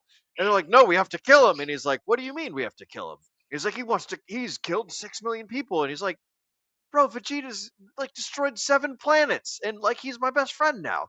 What are you talking about? Look at Piccolo. He's wiped out civilizations before. And Frieza, he's on our team now. He's killed countless people. I want to fight this Hitler guy, and maybe after I'm done fighting him, he could become our friend or something." And just the entire the reel just kept going on and on and on. Everyone's like, "No, you have to kill Hitler." He's like, "Nah, I'm just gonna fight him, and then I'm gonna turn him over on our side. It'll be all okay." And it was just fucking hilarious, dude. I don't think that was a bridge, bro. Dude, whatever it was. I don't think that was Dragon Ball Z. That might have been a short or some kind of animation. I don't think it was a bridge. I thought it was hilarious. Dragon Ball Z bridge takes episodes, and they edit actual voice characters. They don't insert random they're not gonna put here's Majin Buu. Yeah, we're gonna place him with Adolf Hitler. They don't do that. Okay. Well, I don't know. It said Dragon Ball Z. Frieza. Here's Joseph Stalin. What? I've never actually seen the Dragon Ball Z abridged thing. So, but it had it was still images with meme text and then voice actor guys doing it. So I don't know. I thought it was hilarious. Abridged is actual. Abridged is they cut the episodes down and they take the voices and then dub it essentially. Yeah. Okay. It's they dub the episodes and make it in English where it works for the words. Yeah. And they create their own story based. It's the same story, but it's more funny. So it's not anything crazy, but it's more funny. But it's the same linear. It's the same linear story, but it's funnier and it makes sense. But this well, this was definitely not that. Not going off. Fast guys. I've also never watched Dragon Ball Z, so I don't know if Hitler shows up in there. Unfortunately, he doesn't. So I don't know what to tell you. Ah, dang.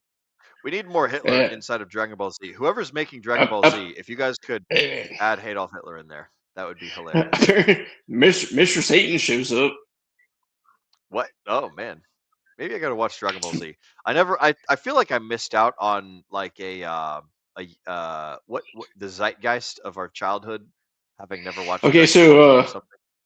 let me backtrack on that. So Mr. Satan was his name in Okay. the Japanese anime of Dragon Ball and Dragon Ball Z. Dragon Ball Z. His English dub name was Hercule. Like Hercules? He was like Hercules because Hercule. He was a human guy with large afro, and he had like he looks like Hulk Hogan with an afro, Oh. and he was also a pussy. Huh. Maybe they were mocking Yeah. Hulk Hogan. Probably. I don't know what year did Dragon Ball Z come out with Hercule? Probably about 96, 97. Probably. I mean, Hulk Hogan was a big superstar in WCW around that time, so I wouldn't put it past him. That'd be funny. I know that like in the Yu-Gi-Oh! Abridged series, they make fun of America guy, the dude who has like the stars and stripes bandana all the Oh time. yeah, Bandit Keith. Yeah. Bandit Keith in America. Yeah, America. Yeah, I'm a Yu-Gi-Oh person, but I quit watching Yu-Gi-Oh back in like 2004, 2005. The Abridged series is fucking hilarious. I just went to I think last summer I was in Ohio hanging out with a homie of mine before he went to Air Force boot camp, and we watched basically the entire fucking Yu-Gi-Oh! Abridged thing while I was like over hanging out at his trailer. It was fucking awesome, dude. Yeah. Such a good hangout. I tried to watch I watched Yu-Gi-Oh! Like the original first season of Yu-Gi-Oh! Like I was like, I remember as a child, it's bad. It's actually bad. Yu-Gi-Oh! Sucks. Like the anime It is Yu-Gi-Oh! not good. It's so bad. Like the voice acting, it's like everything's going on, what they're saying, the like story. Yeah. It's so dog shit. And as a child, I was like, back in like the early 2000s, I was like, this is awesome. It's 2002, and I'm like, bought into it. And I'm like, this is actually ass. So I'm like 9 years old or 10 years old or whatever. Appeal to everyone versus make fun of everyone. Hey, I mean, like there's so many things that were horrible, like the Andy Milonakis show. Did you ever watch that? Do not talk shit about Andy Milonakis show. I will not take Andy Milonakis disrespect. Do not disrespect Andy Milonakis in my presence. I'm talking about great. Like it was great, and it was awesome, and it was so like topically perfect for our age, because you and I are about the same age. We're both like 33, 34, some shit like that. And like that show was like peak comedy for the ages that we were at the time that it came out. But if we were to like rewatch it now with like a fresh blank mind, we'd be like, huh, I don't know if it would hit exactly the same, because the mind changes as you get older, and also like the cultural understanding of like what is fun, like what I think is funny now versus what I thought was funny back then, totally different. Like if I were to rewatch all of the Knox's Corner, like Clay World Off the Table, everything. I don't know if you ever watched that growing up, like all the fucking claymation bullshit humor. Like if you rewatch it now, like there's I will think it's hilarious because I have nostalgia for it, but a brand new person who's never seen it before is gonna be like, this is fucking retarded. What is this? You know, because our evolution of comedy has just like graduated so fucking crazily. You ever watch Monty Python and the Holy Grail? Fuck yeah, dude! So many times. You know they made that movie. That came out in the 70s. $400,000. But yeah, that's timeless. That's timeless comedy. Yeah. We're talking about our comedy changes. Come on, man. So there's oh, now you're backtracking. Yeah, backtracking. There's cheap comedy, and then there's there's shit that's always gonna be funny, right? Would you not agree that there's things that are funny because of the current like mindset that we have, and then there's things that are just always going to be funny? Do those two categories exist? You give me a fucking farting dick joke, I'm gonna laugh at it. Like Eric Andre, the Eric Andre show. I saw Eric Andre live. I saw Eric Andre live at the University in Houston. Yeah. Probably about, what was it, 4 years ago? I took an edible, like a weed edible, before I went and saw him. My face hurt from laughing and smiling so much. I have never done that in my entire life. My face hurt because I was laughing and smiling so much. I have never in my entire life laughed and smiled that much from a comedy show. I saw his mangina. That's I saw his butt cheeks. You know what I'm talking about? The funniest you ever seen? I had never laughed that much in my entire life. I saw this man. He tucked his dick and his balls between his legs and pulled it down. God. I saw this man John in a crowd of like 4,000 people or 6,000 people, or it was. I saw that. He is. I laughed my ass off. Character. Time for some rage. Eric Andre, bird up. Eric Andre is the funniest dude. If Eric Andre ever comes back by, I'll see him again. But that was the funniest dude I've ever seen. I love the Eric Andre show. So, fuck yeah, bro. Him and what's the other dude? Tom Green. I wonder if you know Tom Green. Not the assistant on his show. No, he was before Andy Milonakis, but he was like the OG of like kind of style of comedy, of like the dry humor shit that's fucked up. All right, okay. It was a little bit before our time, but Tom Green was the OG of like Eric Andre and Andy Milonakis. Okay, I've not seen or heard of Tom Green. Apparently, Monty Python on Broadway is even better than the movie, in my not so humble opinion. But although both are great, really, so dog. I have not seen The Holy Grail on Broadway, but that would probably be funny. That'd probably be pretty fucking awesome. It's worth a shot. I'd go see it just because. Skinny Osmond Gold looking dude, Tom Green. Osmond Gold is the Israeli commentator, right? Osmond Gold. Am I incorrect? He watches videos and reacts to them. Something. I have no fucking clue. How bad would a remake of Blazing Saddles or Young Frankenstein be if Hollywood remade it, dude? Hollywood could not make Blazing Saddles. Fucking. You know who's a G? Fucking Mel Brooks, bro. Mel Brooks is a goat. He was pushing buttons long before it was cool. And I think Richard Pryor was the sheriff, right? In Blazing Saddles. I started watching it. Man. I remember Mel Brooks. I don't remember the other dude's name. It's fucking Mel Brooks was the governor. I want to say Richard Pryor was the who was the sheriff? Who was the sheriff in Blazing Saddles? In Blazing Saddles. Was it Richard Pryor? Bart. Oh, well, that's not. Cleveland Little. Okay. Well, I stand corrected. I thought it was Richard Pryor for some reason. All right. Well, Sheriff Bart. There you go. Cleveland Little. But yeah, I was watching Blazing Saddles last weekend actually, and I was like, man, this is some shit that would not fly in today's world. The sheriff's coming to town. He's a gong. You know, it's like what's the part where it's like the two black guys are in the quicksand? Yeah, it's like beginning. It's like they're open. It's like get the other shit out. I was like, hey. Yeah, they get into the quicksand because they're on one of those like pump carts on a railroad. And they're pumping the rail cart. And then they pump the rail cart, and it goes off of the rails into the quicksand. And then the white guys come up. They're like, "Don't worry, we'll fucking." And then they lasso the quick cart, and they pull the quick cart out to the black people. It's just like, oh my god. Yeah, that was like one of the most racist, funny movies. It's like, you've ever seen Dobie and Menace in South Central? Like, it's like a goated movie. Dobie and Menace. You ever see Don't Be a Menace? Don't Be a Menace. Hang on, let me look that Don't up. Be a Menace in South Central, my boy. That's probably one of my favorite movies of all time. A Menace in South Central while it's a drinking in the hood. Yes, sir. This is the Wayans Brothers movie. Yes, sir. Yes, sir. It's a Wayans Brother movie. Don't Be a Menace. South Central, my boy. Oh my god! I turned you on. Yeah, you have to watch that. Do we have a motherfucking problem? He has a USSR nuke warhead in the back of an ice cream truck.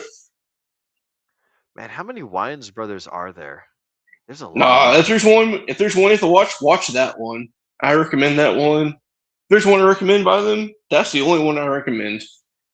Dwayne Wines, Keenan Ivory Wines, Damon Wines, Kim Wines, Sean Wines, Damon Wines Jr. Holy moly. When it comes to Adobe and Menace, you have to trust me on this one. It's probably one of my favorite movies growing up. I was a child watching it, and I died. I'll watch it right now, and I'll die laughing. It's probably one of my favorite when it comes to someone having a birthday. It's just like, happy birthday, homie. And he gets shot, and she's like, oh no, my baby. They killed my baby. It's like, man, that's not your baby. She's like, wait a minute, that's not my baby. Throws him down on the ground and walks off. So it's talking about something about like a young black male in like South Central LA don't live to be like 23 or some shit. It's like a documentary about that. And like, God damn. Man. Mr. fucking Moondog kept confusing Blazing Saddles with Hot Fuzz as a teen. As an adult, a crossover sequel to Fight sounds amazing. Hot Fuzz. Dude, Hot Fuzz. How do you get confused with Hot Fuzz? Hot Fuzz? What was this? That was an English movie. Yeah. That's an English movie. Hang on. Yeah. That was Simon Pegg and his fat friend. I remember his name. Fuck. Hang on. I'm gonna look this up. Same shit. Who cares? Fuzz. Simon Pegg and Edgar Wright? No, that was the director. Damn it. Oh man. It's the Three Favors Cornello trilogy. So that's when that's too much just like it goes Shaun of the Dead, then Hot Fuzz, then The World's End. Yarp. Huh. I didn't know that was a trilogy. Yarp. You ever watch Hot Fuzz? Nick Frost. Yarp. That's his name. Nick Frost. That's Narp. That guys. Narp. Narp. Yarp. Oh, man. Brilliant and subversive comedies that parody specific film genres, pushing conventions to ridiculous extremes while offering sharp social commentary. That's a lot of thinking. You lost, sir. You get nothing. Yep, I lost. Exactly. There we go. Man. If there's one thing that won this conversation, it's autism. Yeah, I do like me some autism. I also like me Pabst Blue Ribbon. I'm going to get 2 more because I've got more of them. I've also got a mama dog on the couch just chilling. What are you up to, Mr. Josh? What you got on the agenda for the near future? So was it the first Sunday of September? We went to a drift event. So I have to go to a drift event. I'm going to take some pictures for Lone Star Drift because I'm doing that shit. Okay. I get my 86 Corollas getting put together tomorrow. So that's cool. So I'll be done finally because I had to order one part that took like 2 weeks to order. So I guess fuck me. And then I just ordered some parts. I got a car in me today. Yeah, Rock Auto is hit or miss. And then like the 13th of September, I'm going to a car Rock Auto. I'll not stand for any sort of smack talk about Rock Auto. They are bee's knees. You gotta know you're ordering. You gotta know. This is true. There is zero help on that website. It is like you better fucking know. Yeah, so like if you don't know if you're ordering, like if like me, like specialty parts, you gotta know what you're ordering. Otherwise, you get fucked. Yeah. You're talking about like for your it's not for your fancy foreign car, is it? Or it's for a different one? Either or. Okay. Pick your poison, baby. I have like crazy foreign cars, 85 Corolla and a 91 180 SX. What you want, baby? I want a Hilux. That's what I want. Good luck trying to find a part for it, sweetheart. I know, it's so saddening because like America's the only place you can't get Hiluxes. If you do get instead, ugh. If you do get one, if you get an older one, get it in manual transmission. Do yourself a favor because it won't break, and if it does, it's easy to fix it and get parts for it. If it does break, like the clutch flywheel, this and that, it'll be easier to fix all that stuff versus getting automatic and you have to replace the whole transmission and maybe like torque converter. You're fucked. I wish I knew what those words meant. I know that I could look them up. Where's Zenith? Where's Zenith when I need him? I need Where's backup. Where's Zenith? Z, where are Where's you? Zenith? Where's Zenith? I need Zenith. I have no idea. He's busy at some point, or he's doing things. I don't really know what Zenith is doing. Isn't it Friday? Ain't he supposed to be on this show? I am the reason that he's not on the show this week because I said we're gonna do the Lord of the Rings 2 weeks from now instead of next week. So I'm like, I wasn't really planning on doing a crazy big show today. I was just planning on like reading off some bullet points from Steve Chandler's Expectations versus Agreements and like calling it. But like, I'm glad you showed up, man, and I'm glad that we're having a good time and a fun time. But Z, you're missing out, broski. Fuck you, amigo. We could be talking about cars. Yeah, I only showed up because I saw you were by yourself, and I was like, "Oh, this is boring. This sucks." And then the last show you did was like 8 minutes long. I went to go comment, and the show ended. So my comment ended up like in the After Effects. I was like, "Ooh, yeah, that was whack." Yeah, I had nothing planned for that Wednesday, and I had just got home. And so, by the way, Mr. Miller, if you're watching this show, I'm ready to do the peptides and whatever the heck. There's a dude, by the way, Josh, in the telegrams, who has he talks a lot about peptides and about bodybuilding and about he's fucking super shredded, jacked amigo. Oh yeah, what's the name of the one that's like really popular? Everyone uses like the one. Yeah. What is it? BCP? BPC 157. I will show you. BPC. Yeah, it's good stuff. It's super simple. I have some right here.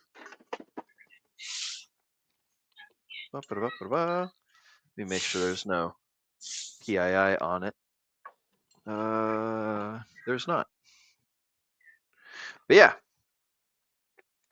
put my finger over it. Yeah, you probably want to do that. BPC 157. It's super cool, super awesome. It's really easy to do. In fact, maybe it would be I don't know if it'd be a good idea to do some BPC 157 live for the folks at home, but it's probably not. It's probably not a good idea to shoot it on camera on live either. Why not? It's just a fucking peptide. I mean, it's super simple. So I have like a ligament thing going on in my left hand where like right here, there's the muscle that makes the pinky like flex and stuff, and there is a ligament or something in there that's busted on me. And so whenever you're injecting BPC 157, you have to do it in like a fatty zone. And anyways, since I've been injecting it, my hand has been healing up quite well. But yeah, this muscle right here. Right hand. Yeah, Sam, I'm with you. I was on my right hand where I can't put my fingers down. Yeah. But it's from punching people in the face. Yeah, I know. So I was drunk with someone and we got in a fight and I beat the shit out of him on accident. It's like my fingers don't go down all the way on this side. BPC 157 is good stuff. So BPC stands for Body Protecting Compound, and TB500 should be in every paramedic crash cart, but damn corporate profit incentives corrupting efficacy. Tangent Oliver here. The bottom line up front, miracle workers. So yeah, BPC 157 is pretty fucking cool. It's still a new compound, and we don't really know the long-term side effects of it, which is why I'm kind of sort of like, I get it. I'm kind of like hesitant. I'm kind of hesitant about it just because we don't know too much about it. Since it's like, remember pro hormones first came out? Like, pro hormones were like steroids, or there's pills. And it turns out it gives you liver cancer and shit like that. It's just like, well, maybe we should chill. There's always a reverse side effect or something. So like, we don't really know what's going on with it until we actually get some kind of stuff going on. I really just do a fucking steroid shot. Just give me a shot of steroids. We'll figure it out that for effect. Short chain of amino acids that serve as the building block for proteins. Okay, so peptides are amino acids. Yeah, I know that. Yeah. Okay. They regulate hormones, support immune defense, and direct tissue growth. Yeah, so that's the thing that is useful for my particular injury is the tissue growth part. So, no, it's not new at all. Old researched as creatine, but peptides aren't parentable, so you're just hearing about it. Unless you did your research decades ago, like I did. So there you go. Pat on the back. I guess peptides have been around for a long time, but I guess it's just getting I guess it just came to light recently. So hey, that's on me. But yeah, I remember maybe a year ago or a year or two ago, started the peptide shots started coming to light, but no one was distributing them or anything. So I don't know. There's many things. I'm still sus about new things. Like creatine has been around forever. Obviously, I have like a pound of creatine powder in my cabinet right now. Yep, helps you think good. Helps increase mental stuff. Yeah. BBC 157 though, it's stupid simple. Like you basically just like you just inject it. You inject it in fatty tissue. So like there's different there's more than just BPC 157. There's different types of it. Of like the peptides. There's like a whole agenda of them. It's not just BPC 157 when it comes to peptides. Each one has a different kind of what it does. There's trizepatide. There's all sorts of things. Renzempic or not Renzempic. Oh man, I can't remember. RG3. One of the crypto homies that was on stream with us a long time ago was telling us all about peptides and weight loss stuff. Retatrutide is the new one. Yeah, so there's trizepatide, there's retatrutide, a bunch of them. Bunch of peptides that are good for doing all sorts of things. And it's fine to wait until like things are seen and long-term effects are known. Like nothing wrong with that. That is perfectly a-okay. But yeah, BPC 157, super duper useful. I will say the BPC 157 pills versus the BPC 157 injections. The injections were so much better. The pills did fucking nothing for me. The injections. Yeah, I read something about that. Yeah, I read something about the pills being worthless. Yeah, it's not that they're worthless. It's just that they don't get to where they need to go. So like with the injectables, you have to find fatty tissue. So like I'm pretty athletic and muscular. I don't have a whole lot of like subcutaneous fat. It's like a shot correction. So like say you pull a trap muscle, put it in your trap. So you pull it on you don't want to put it in muscle. When you do the injectable, you want to put the injectable inside of a fatty tissue layer. So like my arms don't have a lot of fat on them because I'm relatively like athletic. And so because the injury is in my hand, you should not just inject things into your hand. That's a terrible idea. That's a great way to get like bruising and you're not very fatty to begin with. So where are you gonna put it? Your foreskin? Well, no. So what I have to do is basically like there's always fat like underneath your armpit and under like that's what I'm talking about. Right down here. There's a lot of fat, but because I only have two hands, right? With one hand, I have to like pinch the skin to get it to like to get the. So there's two types of fat. You've got visceral fat and you've got subcutaneous fat. The subcutaneous fat is the fat that is just beneath your skin. So like you have that everywhere on your entire body, unless you're like super duper bodybuilder, right? But like the amount of fat that is right here is so little that there's no fucking way that I'm going to be able to get a needle into it. So the nearest place for subcutaneous fat is like right here. So I would basically like pinch my pectoral muscle, or like I would pinch my skin right above my pectoral, right here next to the armpit, and get enough subcutaneous fat that I could then do the injection with this hand and like squeeze the needle like that. So you used it before? Oh yeah. Yeah. I've got like when they sent me this thing, they sent me a whole bunch of clean needles and like of alcohol pads and things. Has it worked for you? Like, is it doing anything? Yeah. It fucking worked has? great, dude. Huh? Yeah. I did it for Yeah, about a I don't. week, and there was crazy improvement. And then I Are you doing stopped. it every day for a week? I was, but like you have to keep the medicine refrigerated, and so while I'm out working for this It's company, like I'm out on the road, yeah, and so I'm living it's out of like my car, and so I don't. HCG. Yeah, so it's kind Yeah. of like HCG type stuff, or like Uh-huh. steroids. So I did steroids for like a month or two or the fuck back when I was a young man, and I thought I was hot shit in the Marines. Hell yeah.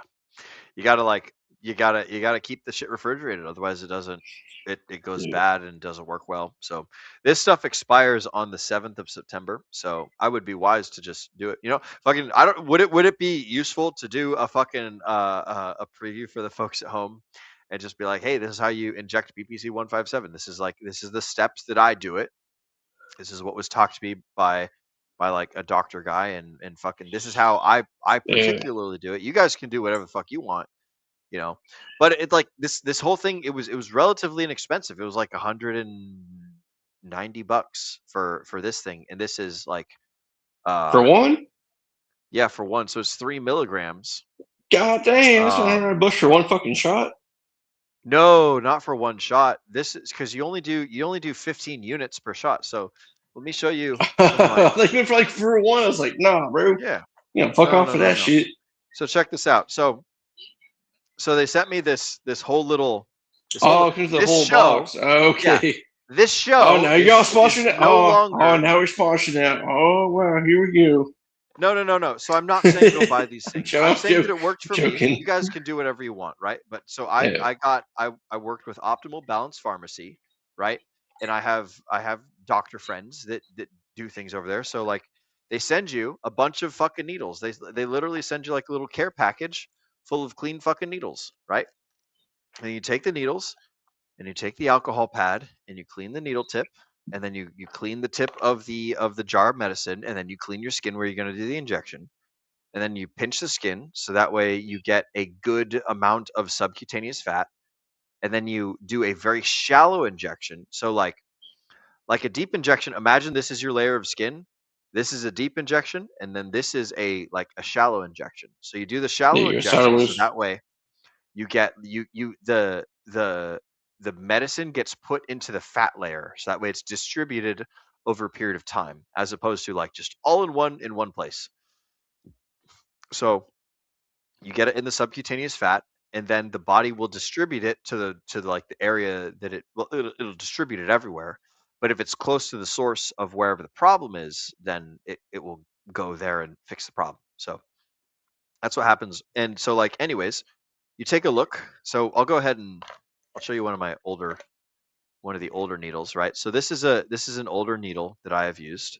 So I've got the needle protector on it, so that way I don't stab myself. But basically, there's a whole bunch of numbers on here, and these are what are called units. So like when you're pulling the plunger on the needle, right, it goes down to all these different numbers. These are different units of medicine and stuff. So up at the top is 0. With BPC 157, what I've been doing is I've just been doing 15 units. So you pull down, I always pull down to 20, right? You get 20 units of air inside of the and again, I'm not a doctor, guys. I don't know what the fuck I'm doing, right? So just I'm simply explaining to you what my process is. You get 20 units of air, you take your little you take your little medicine bottle, right? You stab the needle into the medicine bottle. You spray those 20 units of air inside of this thing. So now this is pressurized with 20 units of outwards pressure. And then after it's stabbed in there, then you pull it down to 20 units. This is if you want to inject 15. You pull it down to 20 units. We'll say it's pulled at 20 units, right? You've now got 20 units of liquid inside of your IV, as well as a couple air bubbles. So the next thing you do is you flick the needle, so that way all the air bubbles go up to the top, right? Because you don't want to be injecting air into your body. That's a bad deal. Don't do that. So then After you get all the air bubbles to the top and you've got extra liquid in there, remember, we pulled out 20 units, even though we want to only inject 15. You then go and you do the little thing where you press the plunger, right? You press the plunger just a little bit so that way it shoots all of the air bubbles out and you get it to the exact dosage that you want to inject into yourself. And that's when you go ahead and make the injection. You slowly press it in, and sometimes you can make multiple injections. You can just do it, onesie, twosie, or whatever, but you don't want air inside the needle right before you inject it into your skin. You do want air when you put the needle inside of the doohickey, because there needs to not be a vacuum inside of the medicine tube. So if you just stick the needle in and then you pull the stuff out, then you've now created a vacuum inside of here, which isn't good. So that's why you inject the air beforehand into the medicine thing, so that way it's good. Yeah, absolutely right. For Moondog, you put air into the needle before taking liquid out of the vacuum sealed container, so it stays pressurized. Absolutely correct. So that's the process of doing the injection. You clean the needle, you clean the tip of the medicine, right? So we would take this cap off, right? This notional cap, we would take the cap off, and there's just like a rubber seal under here. You stab the needle through. You clean the needle, you clean the cap, you clean your skin. Then you get slightly over the dosage of air inside of the plunger. You take the thing, you stick it in, you shoot the air inside of the medicine, and then you draw out the units of medicine, and then you flick it, get all the air out to the top of the needle, then you press it to squeeze the air out, so that way there's nothing but liquid inside of there, and then you just do the injection wherever you need to do it. If you want to spread it into like one or two separate injections, so you don't have like one little bubble of liquid, wherever you do the injection, then that's one way to do it too. But super duper simple. So that's the way that you do. That's the way that I do injections. You guys can do it however you want, but that's your quick little crash course on how to inject BPC 157. Yeah. So next time you come by, I'm gonna need 2 of those. You want to do some? Yeah, I need 2 of those. So next time you wear me out, you can shoot me in my butt cheeks twice. Oh, I get you in the butt cheeks? Hell yeah, dude. We'll fix your butt. Yeah, so you can go get the strongest butt ever. Yeah, since you're gonna wear my butt out. I'm joking. That was a joke. That was a joke. Ooh, apparently we can use insulin needles for peptides. Most are water based. Yeah, yeah. It's like ACG pretty much. Yeah. Use insulin needles for ACG and shit. I know exactly what you're talking about. I'm not new to this game. I just wanted to know your input. Yeah, I like hearing you explain everything. But the whole peptide thing, I've just learned about it recently. But I've known about ACG and prohormones, steroids, all that shit, all the after effects. I've been knowing that for I don't even know, bro. 2012, 2013. Mr. Just Live says, thanks for teaching us how to do heroin correctly. I will say the process of heroin is quite a bit different than peptides. With heroin, you want to get How do you know about that? You want to get it inside the veins and arteries. You don't want to get it into the fatty tissue because you want it to hit immediately. If you put heroin in your fatty tissue, it's going to disperse over a long period of time. And you don't want that. You want the heroin now. So heroin is different than peptides. So, but you gotta inject it straight into the dick vein, bro. Yeah, straight to the dick vein. Yeah. You want the heroin to go into the veins and arteries. I don't know if you want heroin in the artery or heroin in the vein. That's probably a good question for ChatGPT. Oh, no. To put that shit, GPT, you're put on a list. Arceus says there are crap loads of different peptides. They can be very different from each other. Absolutely. Yeah. Yeah, that's what I was also saying. There's a lot of different peptides. Yep. And serums getting looked at since the OGs have proven to be such miracle workers. Yeah. Imagine that. The things that are miracle workers are not the things that you know about. Just like the things that you went to school to learn, not fucking useful. You know what is useful? Knowing how taxes work, knowing how to make friends and influence people, knowing how to work out and eat well. None of these things you learn in school. All of these things you learn in real life. Yeah, fuck you. Speaking of Ethereum, up $30. Fuck you, bitch. Yep. Wait, what? Ethereum up $30. Yeah, fuck you.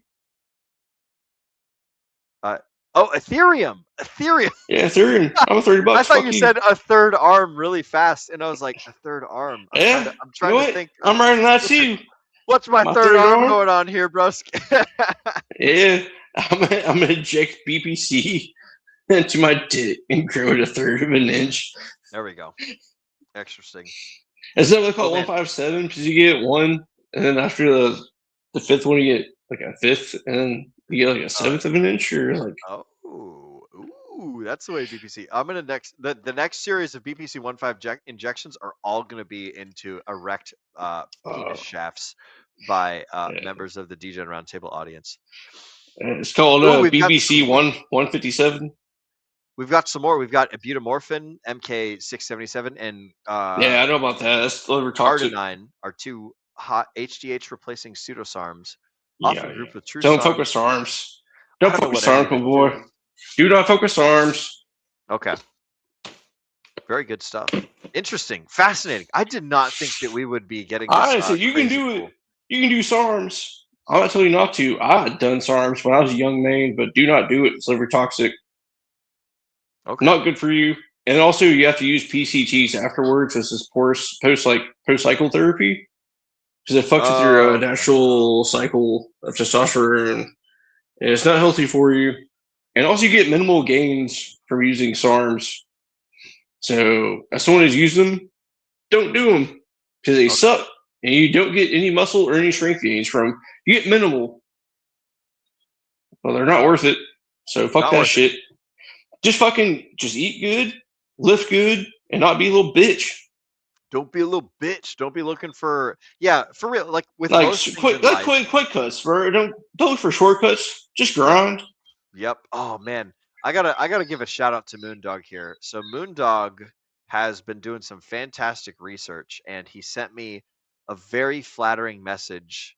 Man, where is it? I've got to find it. So Moondog has been expounding like crazy with the concept and the idea of the proof of work that I sort of kind of have talked about a few times in the past. Real quick though, before I get into that, Moondog agrees. Yeah, get all the air bubbles out before injecting so you don't cause unintended damage. Also important, you make sure that you're in muscle and not veins. For a lot of these, intravenous over intermuscular can really suck. So that is very important. Very, very important. But one of the things that Moondog was talking about, bro, that was like right alongside with what you're saying, has to do with like the basic idea of proof of work. Looking for shortcuts in life robs you of the experience, robs you of the work, robs you of the value. Like if I just handed you $1 million right now, it would be worth so much less to you mentally than if you went out and you did things that earned you $1 million and like you went and you worked for it. So like the process of going through the proof of the work is like super duper valuable. And Moondog has been like doing some crazy, fantastic, like exploratory work on that particular idea, and it's just been super cool and super flattering to be in communications with him on Telegram and like hear all the things that he's thought about and he's talking about like regarding that. So shout out to the Moondog. Thank you, broski. I know I've thanked you privately, but publicly, thank you, dude, for like taking some of the silly thoughts that I've had and turning them into like real crazy cool stuff. So I very much like that. And morphine is a fun thing as well. I've had morphine before. I now no longer work for the same person that I used to work for, but there was one time, Josh, where I was driving a forklift while I was high morphine, and I almost took a tower down. So that was a silly goose time.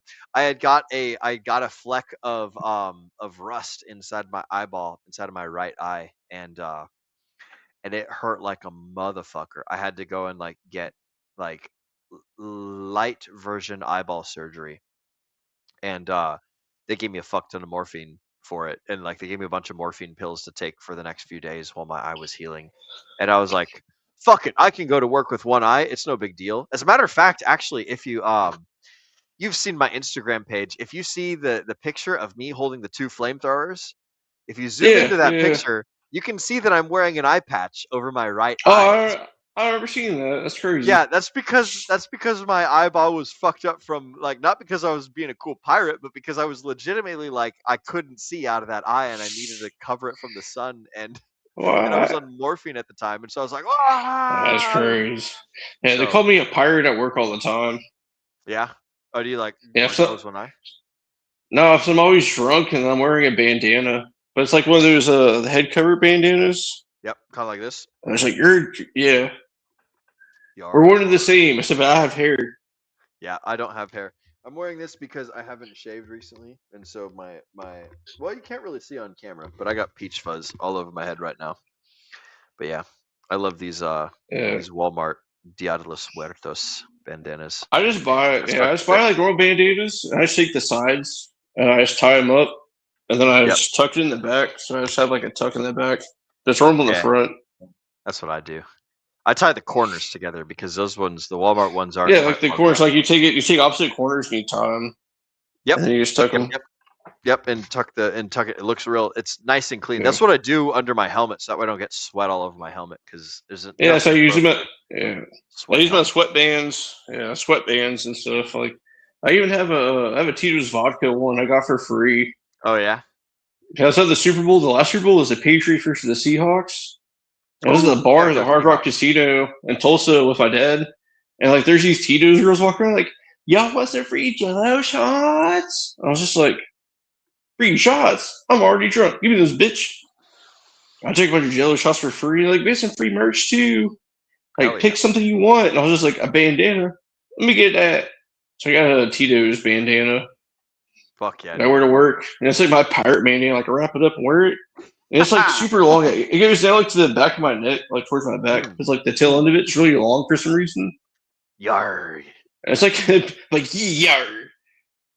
Pirate Steve, you ever watch Dodgeball? Yes, with Alan Tudyk as the pirate. I gotta put this. Keep going. I can still hear you. That was the. You want to get some booty, Pirate Steve? Yes. Ooh. Josh, I have a secret alcohol that I'm about to consume here. Have you ever heard? Is it bubble juice? Have you ever heard of Underberg? Yeah, you drink it before you start drinking, douchebag. Wait, what? Underberg, you're supposed to drink it before you start drinking. Really? Yeah, Underberg, you drink it before you start drinking so you don't get stomach aches. Oh. I didn't know you were supposed to do that. I just know that it's a fucking nasty alcohol. It's herbal. Right? No. Yeah. You drink Underberg before you start drinking so you don't get stomach aches. Wow. Yeah. I see it says on the. It's my Tito's. Here, it says after a good meal. Oh, that's your Tito's. Dude, that's a nice looking bandana. I get my thing propped up. Oh, damn. I gotta get your phone stand. Oh, man. Oh, that's a good fucking. I love it's got the still. We're going down and killing around. Sure, we're going down swinging. Dude, hang on. I gotta show you something. Did you know that there's a secret Underberg marketplace? I did not know. Hang on. I'm gonna pull up a screen share for you guys at home. Oh fuck yeah, you're putting the bandana on. I like it. We can see your belly button tattoo. Oh, you like it? Yeah, buddy. Hang on. So check this out. So with Underberg, there is an entire secondary market. Explore the magical world of herbs. So this stuff, by the way, is the only alcohol that I know of that you can order off of Amazon. I don't know of any other alcohol that you can order off Amazon. Oh, you do look like a pirate, bro.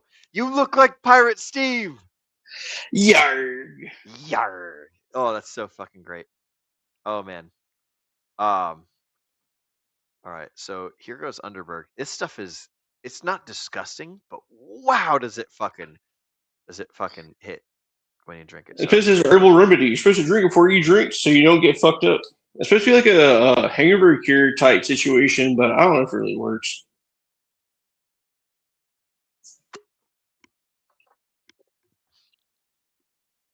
Ugh. That should be the next thing. Our herbal remedies fugazi. Holy Fuck. Mm.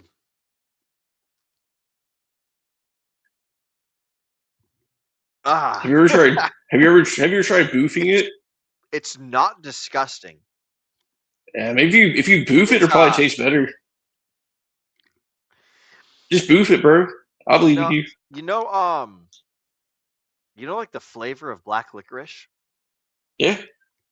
It's like a very concentrated version of that. You know what boofing is, right? Boofing is where you take it up the butt, right? Yeah. I try to trick you. Yeah, you can't trick me, my friend. I have been on the internet for a long time. Yes, we know. You've had stuff here, but we can't fool you. I was talking to Risto the other day. You remember Risto? Old Jeffy boy. Old Jeffy boy. He's the one that that got weirdo. me into 4chan, believe it or not. And no, dude, he's super cool. He's so much fun, bro. Oh man, he's I such don't know. a When I knew the Marines, he was weird. Well, he's been quiet, but he's like from Wisconsin. He's a super cool cat.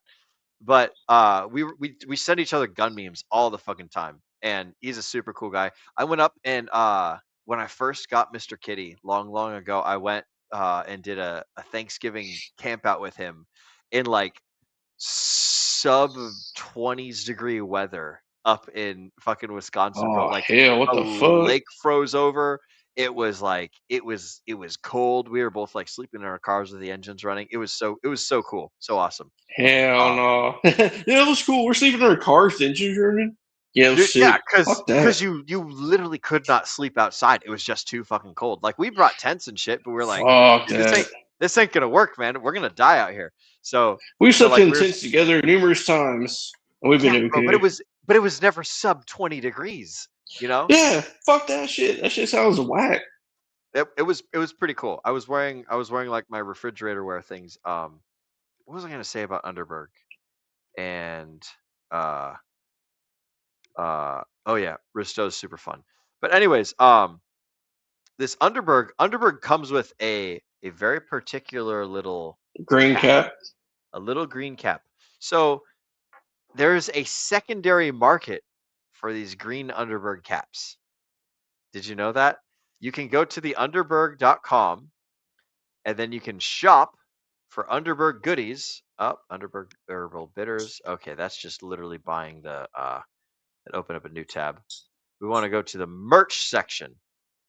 That's not correct. I don't want the merch. I want the loyalty program, perhaps.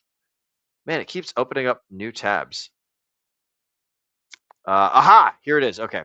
Share this tab instead. So, the Underberg tops. You can turn in the bottle caps for cool rewards. You can get a pocket watch. You can get an umbrella. You can get a weekender. You can get all sorts of good things. So let's. Is there a rabbit? You get a rabbit? I don't know if you can get the rabbit itself. Look at that's the bottom. There's a rabbit. Here's the Is that a knife? Here's the Underberg. It's a key fob. This one. Oh. Yeah. So you can get an Underberg key fob. Let's zoom in a little bit. Sick. You can get an Underberg key fob because they come wrapped in this like parchment paper, like I was showing you at the beginning. Also, the flavor is much like it's much like super concentrated licorice is what the flavor is.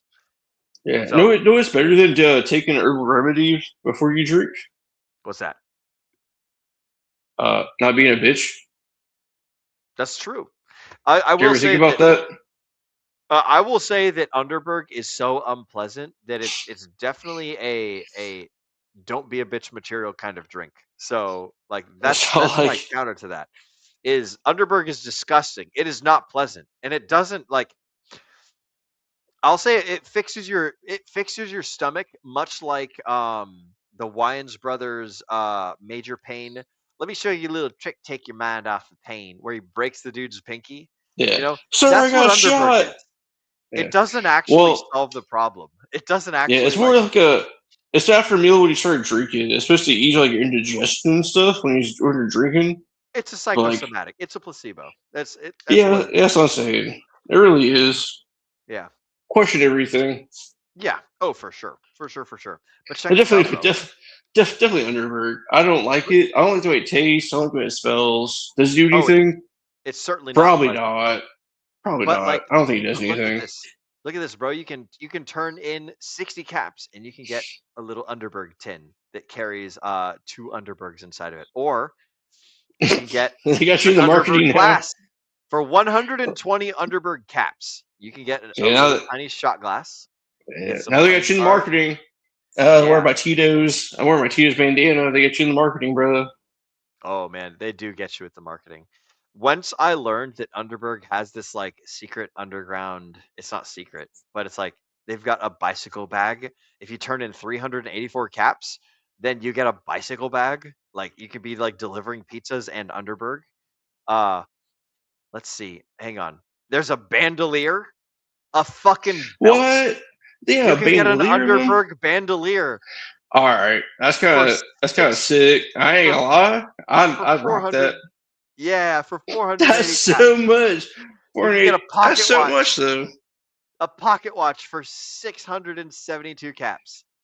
And for 25,000 caps, you can get an Underberg Giant Herb X double XL model car. Is that a whole ass car?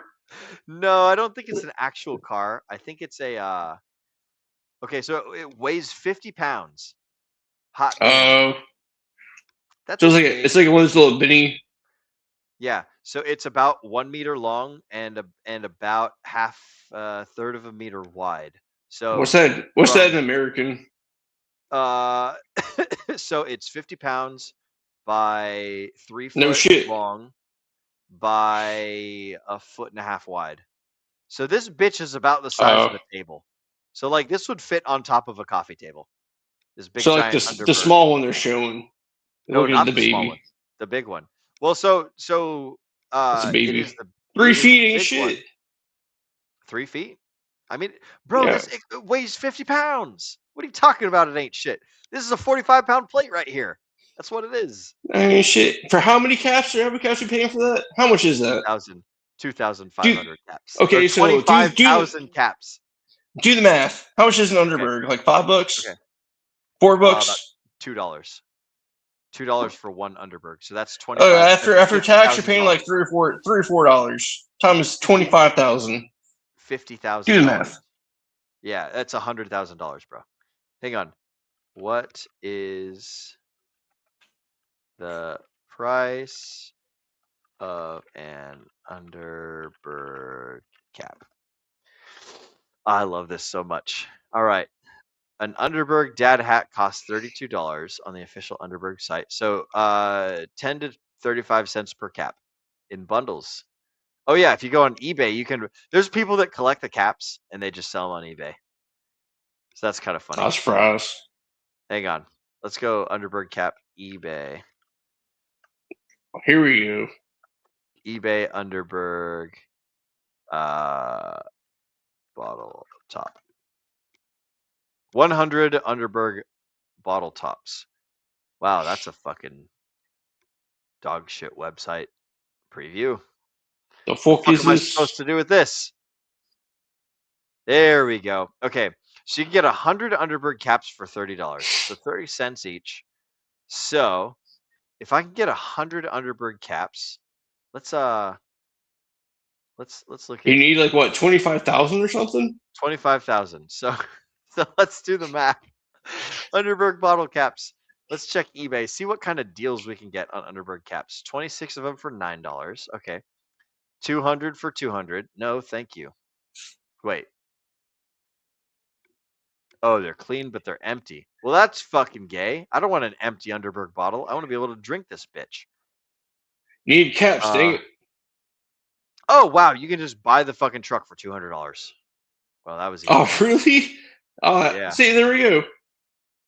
Oh, wait, no, this is a small one. This is not the big one.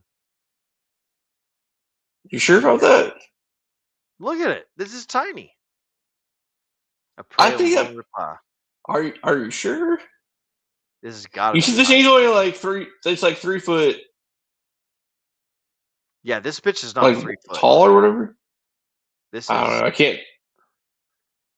Oh, that's like a micro. Oh, 326 Underberg caps for $51. Okay. So just put the that- math in.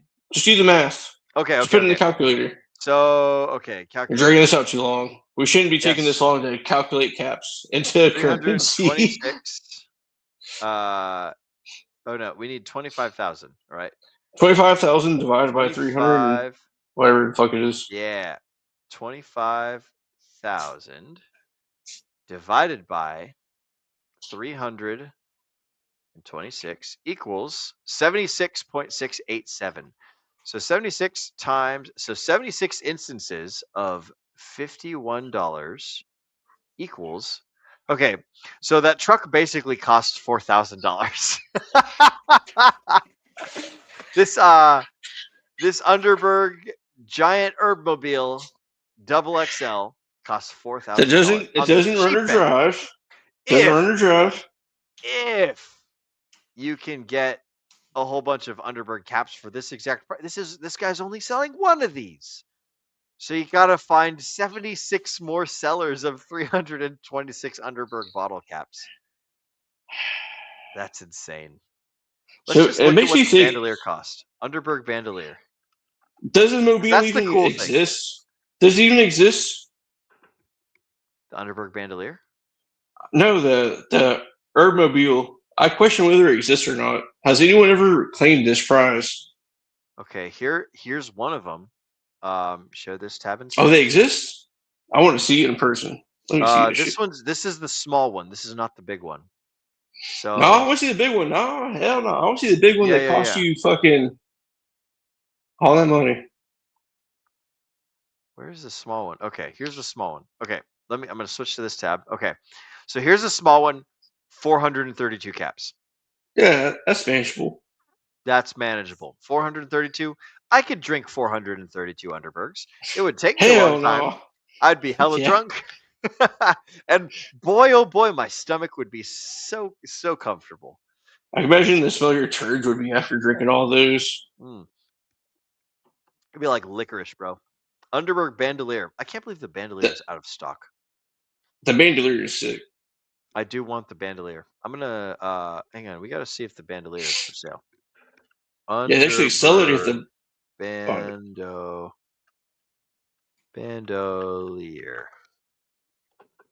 Show me the Underberg bandolier. Oh, $120. Okay, we're gonna switch to this tab.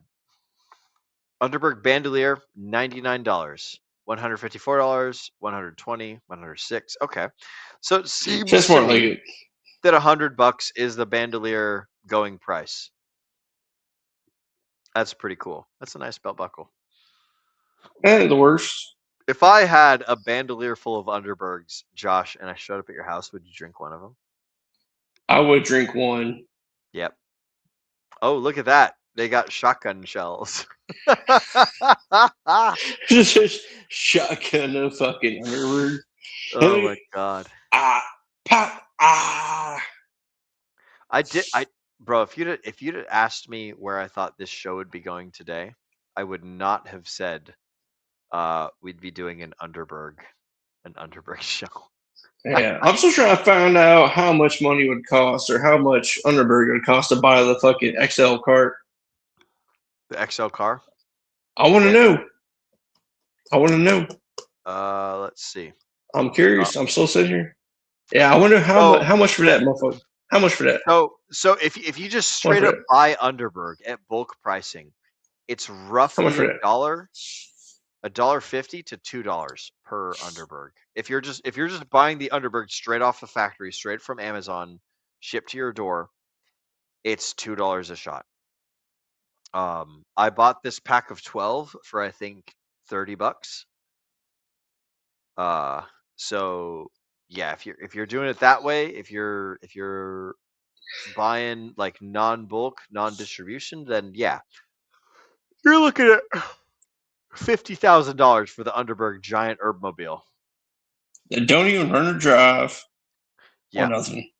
I'm gonna go to Underberg giant mobile. See if you sell that shit. They gotta have something Business somewhere. tab instead is a massive 25,000 pound, or not 25,000 pound, 25 kilogram collectible model delivery truck issued by German herbal digestive brand Underberg. Famously valued at 25,000 loyalty caps, they produce smaller ones as memorabilia. Oh, here's a TikTok of one. Let's see what this does. Is anything happening? That's not Underberg. What the fuck is this? I don't like this. I guess this is an ad. We're going to skip it. Oh, I guess that just pauses it. Man, fuck this shit. Hey, you got fucked. Yep. Fuck it. Fuck it. We do it live. We're doing great. Fuck We're it, doing fuck awesome. it, we're doing Really live. fun. We're doing live. Yep.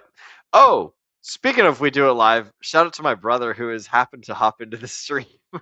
What a great stream. What's up, Sam? Shout out to the bald man. Yes, welcome to the party, bald man's brother. What's up, Sam? Digestive Good to drinks. see you, broski.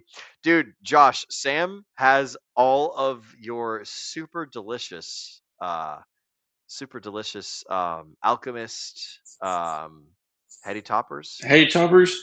I know Yeah. it's just tough because I work so much. Yeah. Yeah, he's My not day off far is Sunday, and every time I have a day off on a Sunday, that's when I have to do everything, like go shopping, Yep. clean house, wash clothes, Yep. see family, do shit, go do something. I'm always getting dragged around. Or my mom was like, let's go do something. And my dad's getting married, like, was it next? Bad news. What is Did Sam it? drink all the heady toppers? Have they all gone bad? It's like the first Jon Saturday. I don't Snow even know. was starving, so he broke into the fridge. Oh my goodness! Sam's cat Hey, got into the fridge, and I guess he drank all of your all of your heady toppers. That's hilarious. hey, don't you live around Vermont?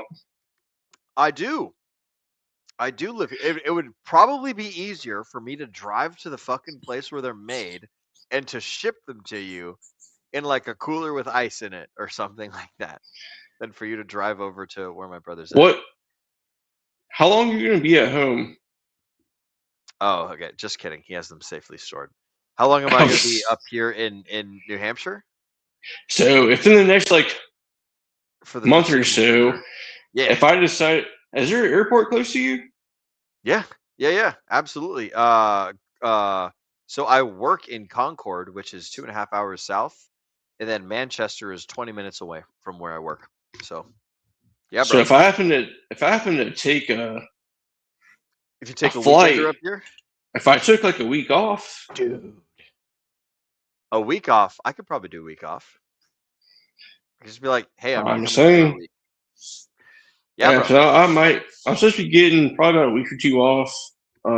Whenever we're done with this shit or the fuck. So I gotta plan ahead. Okay. But yeah, I might be able to pull something. Come out there and do our thing. That'd be sick. So far, I've been visited by quite a few people up here actually. Just over the summer, like you remember Brother Zach, the one who he was in the Navy, and he was the other Oates. guy that taught me. Yeah, Brother Oates. Yeah, Brother yes. Oates. Yeah. Yeah, he came up here and visited in late June, and then another homie from the rifle range came up here and visited me in July, and so that'd be fucking sick if you came up here. That'd be super cool. We would have let's make a lot a of trip. shenanigans. Yeah, I have to plan ahead and get. Oh, you know who's coming up Labor Day weekend? That Saturday? Alex Jones. Oh, no kidding. He's gonna Yeah, go my with boy. somebody. Hell yeah. Yeah, dude. and probably. I guess him and Nandi are coming out. Okay. That's one of Nandi's friends from security forces in the Marines. Something's going on. I don't really give a fuck. Like, don't tell them. Good or bad? Probably bad. But either way. Fuck it, dude. If it doesn't affect you, it doesn't affect you. I'm gonna hang out with Alex and maybe Nandi. I guess Dude, Saturday awesome. night, like Labor Day weekend, and the Sunday afterwards, I'm going to Lone Star Drift. Fuck yeah.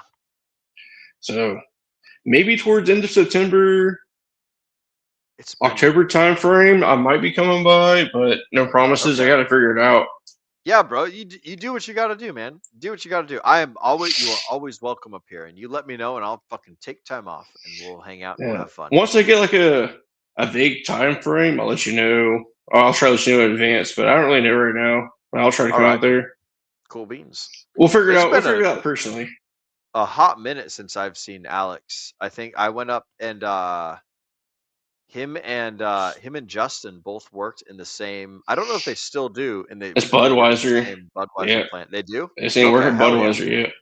Yeah, I was doing it. I was doing a TV job up in St. Louis, and I was working for KMOV Channel 5. I don't fucking know, but I was working for KMOV up in St. Louis, and I was in the ghetto part of St. Louis, and they were like, "Yo, bro, just come 20 minutes south. Let's go grab a beer." And I was like, "Fuck yeah, dudes!" And so we hung out at a bar and drank, and fucking Blanton cooked me like pork shoulder, which I guess is a St. Louis thing. So Hell yeah. we had an awesome time. So it was super cool and awesome. I'm super stoked to get to see Alex again, man. That's awesome. Hell yeah. Yeah, shit. I might be going to my next show. I might actually be out in Kansas City. Oh, that's well, Kansas City is quite a bit away from St. Louis. Yeah, I think it's like 3.5 hours or 4 hours or some shit west. Yeah, because St. Louis is at the top. It's like a top west, if I remember correctly. Kansas City No. is the southwest. St. Louis is like a It's the northeast. that's south. Is it? Yeah. So St. don't Louis remember. is Oh, St. Louis south. is east, and I know it's east. Kansas City. Kansas is west. City is west. I know that Kansas for sure. is because Kansas City's on the Kansas border. And Yeah, it's right there on the border with it. I don't know how St. Louis, much. Missouri. Yeah. So you just take fucking Interstate 80. It won't go between the two. Actually, just kidding. Because I want to say St. Louis is Interstate 80, and then Kansas City is 70. So you'll have to cut diagonally across the state. Either way, you'll be within spitting distance if you consider a 3-hour drive to be spitting distance. Yeah. The only thing is I'll be in like a work vehicle, so we'll see how that happens. But they're coming over here. Oh yeah, that's so fucking sick. that's convenient. Hell yeah, man! I love it. I love it. We're gonna do a quick round of chat shoutouts, all right? Because the folks at home have wrap it been up. talking like a motherfucker, and then we'll go ahead and move to close. Wrap it up. My God, the God molecule is a ook about a researcher giving study particles of dimethyltryptamine, intermuscular and intravenal both, but that's a whole other level of substance in ethogens. Done a bunch of research, data receipts validated if when solicited. Yes, you guys can solicit Moondog for tons of research. My God, this man is just constantly doing things. Shout out to Moondog. We love you, broski. Man, oh my God, just turn the vacuum from suck to blow if you want to cool off. The power of the Schwartz. Hell yeah. There we go with the Mel Brooks. Spaceballs is getting one soon. A sequel, apparently, in the works. So we shall see. A bunch of crypto bros definitely got into crypto because of steroid supply chains and such. Yeah. I got into crypto because Robinhood stopped me from being able to buy GameStop. That was it. It was back in the GameStop days. Robinhood was like, no, you can't buy it or sell it. And I was like, fuck you. And that's how I got into crypto. Let's see. Really? Arceus. The car also comes with 3 counseling sessions focusing on why you bought that much Underberg. Why the fuck did you buy $50,000 worth of herbal bitters? What is wrong with you? That's hilarious. Operators. Oh, Just Live lives with the old man. We're preaching to the choir. Abso-fucking-lutely. Brother Sam says he found it's a lot easier to keep Jon Snow in the freezer when he's gone and then thaw him while he's out. Shout out to Jon Snow, Sam's lovely cat who likes to cry and scream and wait, no, Mr. Pumpkin's the one that cries and screams all the time. Jon Snow is the obnoxious one. But my brother has 2 cats, and they're super cool and awesome. And it's easiest if Sam puts one of the cats in the freezers while he's gone, so that way he doesn't go around causing a ruckus and ruining everything. And then whenever he comes back home, he just thaws them out and lets them run around again. So it's good to see you too, brother Sam. Welcome to the show. Man, there's been so many things that we've covered tonight. We've covered expectations versus agreements. We've covered the Fellowship of the Ring. We've covered funny movies, both of our jobs, and peptides, and holy moly, so many things. Tips on proper injecting, bandana preferences, Underberg cap redemption math, and this is certainly a Whiskey Wednesday book club. Yeah, you're absolutely right. Oh, My what? God. Yeah, it's Friday. Wait, it's Friday, right? It is Friday. In the words I of thought it was Rebecca Black, Wednesday. Yeah, you gotta my get bad. down on Friday. I don't read no books. I just came up because I thought I saw you by yourself. I was like, damn, I'm watching by myself. I'm like, well, this shit's boring as fuck. Oh, let me join this shit because this is boring. Nope. If I watch this shit, I'm bored. I love that you Yeah. whenever I send out the lifeline of I'm streaming by myself. Fucking Josh nibbles on that bit. And he's like, bro, let me get on shit here. boring So as that way it's fuck. not boring anymore. Because you just want to talk to you, even if you have like if it's you, like you and Zenith, yeah, or like you and fucking like Brendan, yeah. like at least they can like take the reins and they yap. Like they're yappers, so it's like they Thank do God, their own too, thing. And it's like, because yeah, they're just out there. They're so much yapping smarter away. than I am, bro. They know things, and I don't know a fucking thing. I'm just here to make sure that the show runs. I'm like I'm the lifeline that keeps this. You bitch smile afloat. away, smile and wave, boy, smile and wave. Smile and wave. Yep, absolutely. It has indeed been a whiskey book club. So we've been to Salem for Halloween. I have not been to Salem. Massachusetts is not my favorite place. I will say Boston. Fucking that traffic. No bueno. And man, they're chowda. Hey, how you doing? What the fuck are you doing? You know, chowda, eh? The fucking Boston accent is wonderful. If we get Brendan on stream and he gets really drunk, his Boston accent starts coming out because Brendan was born and raised in Boston, so the Irish really. Yeah, the Irish and French Canadian really comes out when Brendan gets nice and lick it up. He starts talking like a Boston boy. We gotta go to the diner. Go get some chowder. It's fucking. Yeah, get some fucking cabbage farms. Fucking me right in the ass, harder. Mr. Moondog says we're covering all kinds of expectations and agreements in these tangents. Yes, abso-fucking-lutely.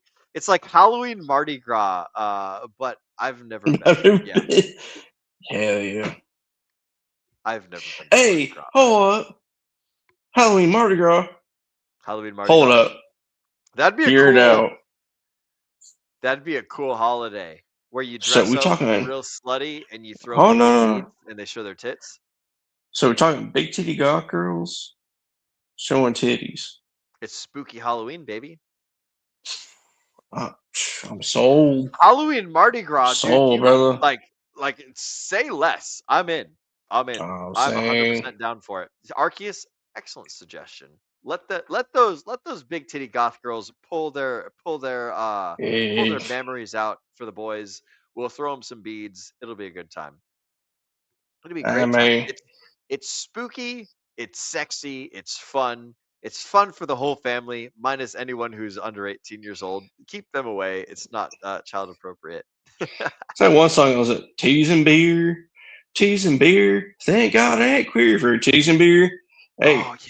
What is that? Titties and Beer is the song name. I can't remember the artist. Yeah. I thank God. Oh, Randy Travis. Hunting two-legged deer. Lord, I'm glad I ain't queer. We Mandela effed you with the wrong link that he initially sent. There we go.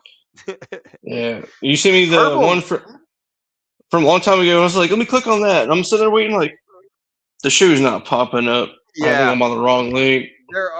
There's 3 perpetual links for the Degen Roundtable. One is Whiskey Wednesday, one is Book Club Friday, and then the other one is Sunday Crypto News. So we use the same links for every single like day of the week. So I was able to make those long ago. So whenever it's a Whiskey Wednesday, it's the Whiskey Wednesday link. Whenever it's a Book Club Friday, it's the this one that ends in EU62.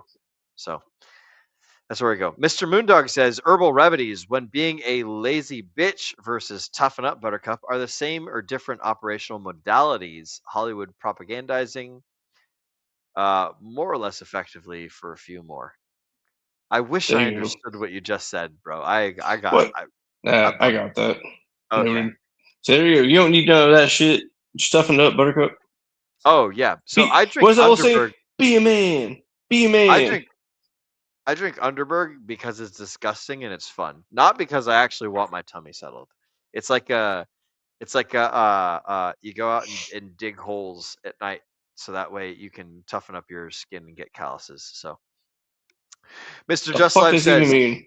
if I go to Salem for Halloween, I expect goths to be some kind of beads, goth chicks and some kind of beads in that So, adventure. now I You think the can expectations are set high. and not expectations. Let's do agreements. Here's how you set up an agreement with a big titty goth chick on Halloween / Mardi Gras. Is you hold up a set of beads, which is basically your way of entering into the contract saying like, hey, do you agree to show me your tits in exchange for these plastic beads on a necklace? And then you know if she agrees or not by whether her boobs come out. If her boobs come out, she agrees, and then you hand her the beads. And if she doesn't agree, then the shirt stays on, and you know you can both go about your merry way. But now I think about it, does this actually happen? Or are we What? being lied to? Are we being sold wolf tickets? Like snake oil for Yeah. Does this actually happen or are we being lied to? You're talking about Mardi Gras, or you're talking about because Mardi Gras is totally real. No, not that one. The one in Salem. Oh, I have no idea. If there's I big feel like titty I'm being goth sold wolf chicks, tickets. Yeah, big maybe city goth kids getting beads. I feel like I'm being sold wolf tickets. Like, go out there, go out snake there. oil and wolf We're tickets. out there, and then it's like there's gonna be no one out there except for like some grandmas. I bet you, bro. I bet you if you put out good vibes and you're real handsome and you got a fucking handful of beaded necklaces, And have you seen us? there's gonna be some big titty goth chicks that come out there and they're gonna be like, I could go for some plastic bead necklaces right now. You know, Chopping at the bitch for plastic. chomping at the bits for plastic. Their instincts. I love microplastics. Their instincts are kicking in. Yep. Yeah, my brother and I, we had a job site right next to New Orleans. Shout out to That's different. shout out to That's La different. Place, Louisiana. I ain't thinking about that. I'm talking about Salem. You're talking about Halloween in Yep. Salem. Well, here's I'm the starting to see some problem. big shit goth bitches. I'm trying to see them in New Orleans. Salem, Oh, I'm talking about Massachusetts Salem. in October, probably pretty fucking cold. So maybe they're big titty goth That's chicks cool. that are wearing like full parkas and like fluffy jackets that just like they have a titty flap that they pock up and down, kind of like the butt flap on long johns, you know, where like you undo the butt flap to take a shit while you're wearing long johns. See, The now I'm the big titty disappointed. goth chicks have titty flaps that they undo just for Halloween / Mardi Gras.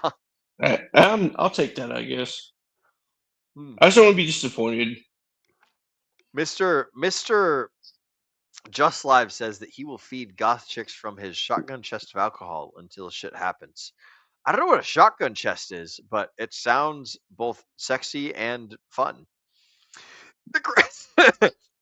Mrs. Arceus says the great the crazy thing about Mardi Gras is that it's at least 90% of it is safe for kids.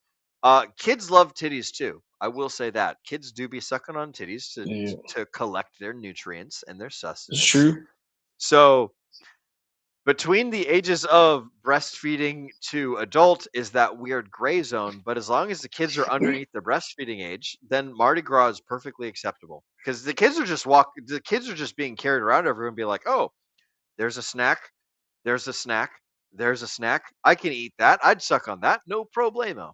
So yeah, Mardi Gras is definitely kid friendly. In fact, kid tested, mother approved is Mardi Gras. Moondog says goth chicks love witch stuff. Plenty of trinkets for boobies, warlock contacts. or contracts in that whole themology for what it's worth, or just regular crystal girlies or Halloween sluts opportunizing the excuse. Yeah, absolutely. And good thing you showed with the Berg booze. Yeah, that thing you showed. Yep, the man. People will jump at the opportunity. People, I say people. Chicks who are interested in attention and validation will jump at the opportunity to get the attention and the validation, meaning beans, in exchange for pretty looky-loos. So no problems there. You won't find me ever complaining about that sort of stuff. And with that, ladies and germs, that concludes the chat shoutouts for the day. Josh, we've been going for 2 hours and a half. This has been a great Friday, dude. Is there anything that you want to tell the folks at home before we start moving to close? Is there any sort of wisdom you want to impart or anything like that before we get out of here? Dang, what's the old saying? Dang it. I got had the one, toast. but I forgot it. Is it the toast? No, was it Do you remember the toast? Oh no! I gave the toast on Whiskey Fuck. Wednesday, not but 2 days ago. Oh, do your thing. Let me recollect my thing. So I'm already tired and drunk. I can be up at 4 o'clock in the morning. So I'm also tired and drunk. I will say that I fucked in the East and I fucked in the West and I fucked some of the worst and I fucked some of the best. But I'll never be happy and I'll never be free until I fuck the Marine Corps the way she fucked me. Now on Whiskey Wednesday, I said the Federal Reserve instead of Marine Corps. So that was my little gaggity gag over there. But that's my favorite toast of all times. So remember, boys and girls, take what you can and give nothing back, in the words of Captain Jack Sparrow. yeah, what's the thing?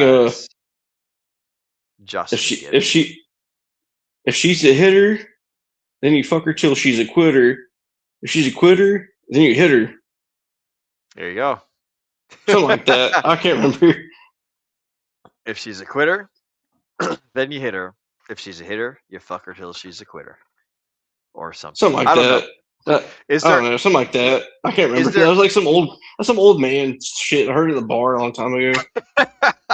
Is there anywhere, Josh, if the folks at home want to see more of the things that you're doing or anything, where can they find you? And do you have anything fun and interesting going on in the near future? I'm on Instagram at Slide180, which is my thing bang right there. Boom. And that's all I really got going on. I've been making some music, but like I've been gone for a hot minute, so I'm working on it. I'm working on some black metal music, but we gotta see what happens with that. The goddamn hippies back in play again. Oh yeah, I'll be fucking strumming on the bass, and you'll be smashing on the guitar. Man, it's so much work. We gotta go find Beamster and get him to hit some drums around. I don't even know if he exists anymore. I have no idea what's going on with that man. But I don't know. Shout out to the goddamn hippies. The first band I was ever in. It was a super fun one. Great times. Yeah. Yeah. Now I'm just trying to do the black metal stuff, and I might have a song released whenever. I really don't care. I've just been working on cars a lot. Yeah. I want to go do car stuff. Fuck yeah. I like it. For the folks at home, if you guys are looking to find more stuff going on with the Degen Roundtable, you can find us here live every Wednesday, Friday, and Sunday. We start at 8 p.m. Eastern. You guys can catch us here on not Instagram. Where are we? We're on YouTube and Twitter. And if you guys are looking to find me specifically, then you can find me over in the Degen Roundtable Telegram, which is located at t.me. If you go up into your URL, into your web search bar, you go to t.me/DRT join now. The Telegram is the best place to find any of us. I don't know if Josh is on Telegram. I don't think he is. So find him over on Instagram, Slide180.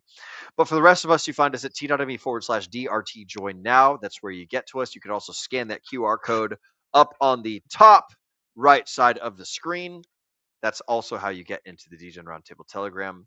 And other than that, not a whole lot going on. This Sunday, we will be covering the Sunday news. I think it's going to be me solo again, so we might do a quick little campfire stories thing. I don't think that Zenith or Brendan will be joining because of moving and surgery and other such things that they're doing. So it'll probably be a quick little show. And then next Wednesday, next Friday, we're doing the normal thing. Next Friday, we're going to be covering the Lord of the Rings trilogy for book club 1 week from now. It's going to be awesome. It's going to be great. And that is all that we have on the schedule. And with that, ladies and gentlemen, I want to thank you all for spending your valuable time with us here on the Degen Roundtable. As we like to often say, we know that time is your most valuable asset, and we appreciate you spending that asset right here with us. Ladies and gentlemen, Yeah, my tell name 'em. is Will Stevenson. This guy's name is Josh, Mr. Slide 180, but more importantly, you have been watching the Degen Roundtable. And as the producer, I was only supposed to be here for like 15. I only came on mine. I was like, I'm here like 10, 15 minutes.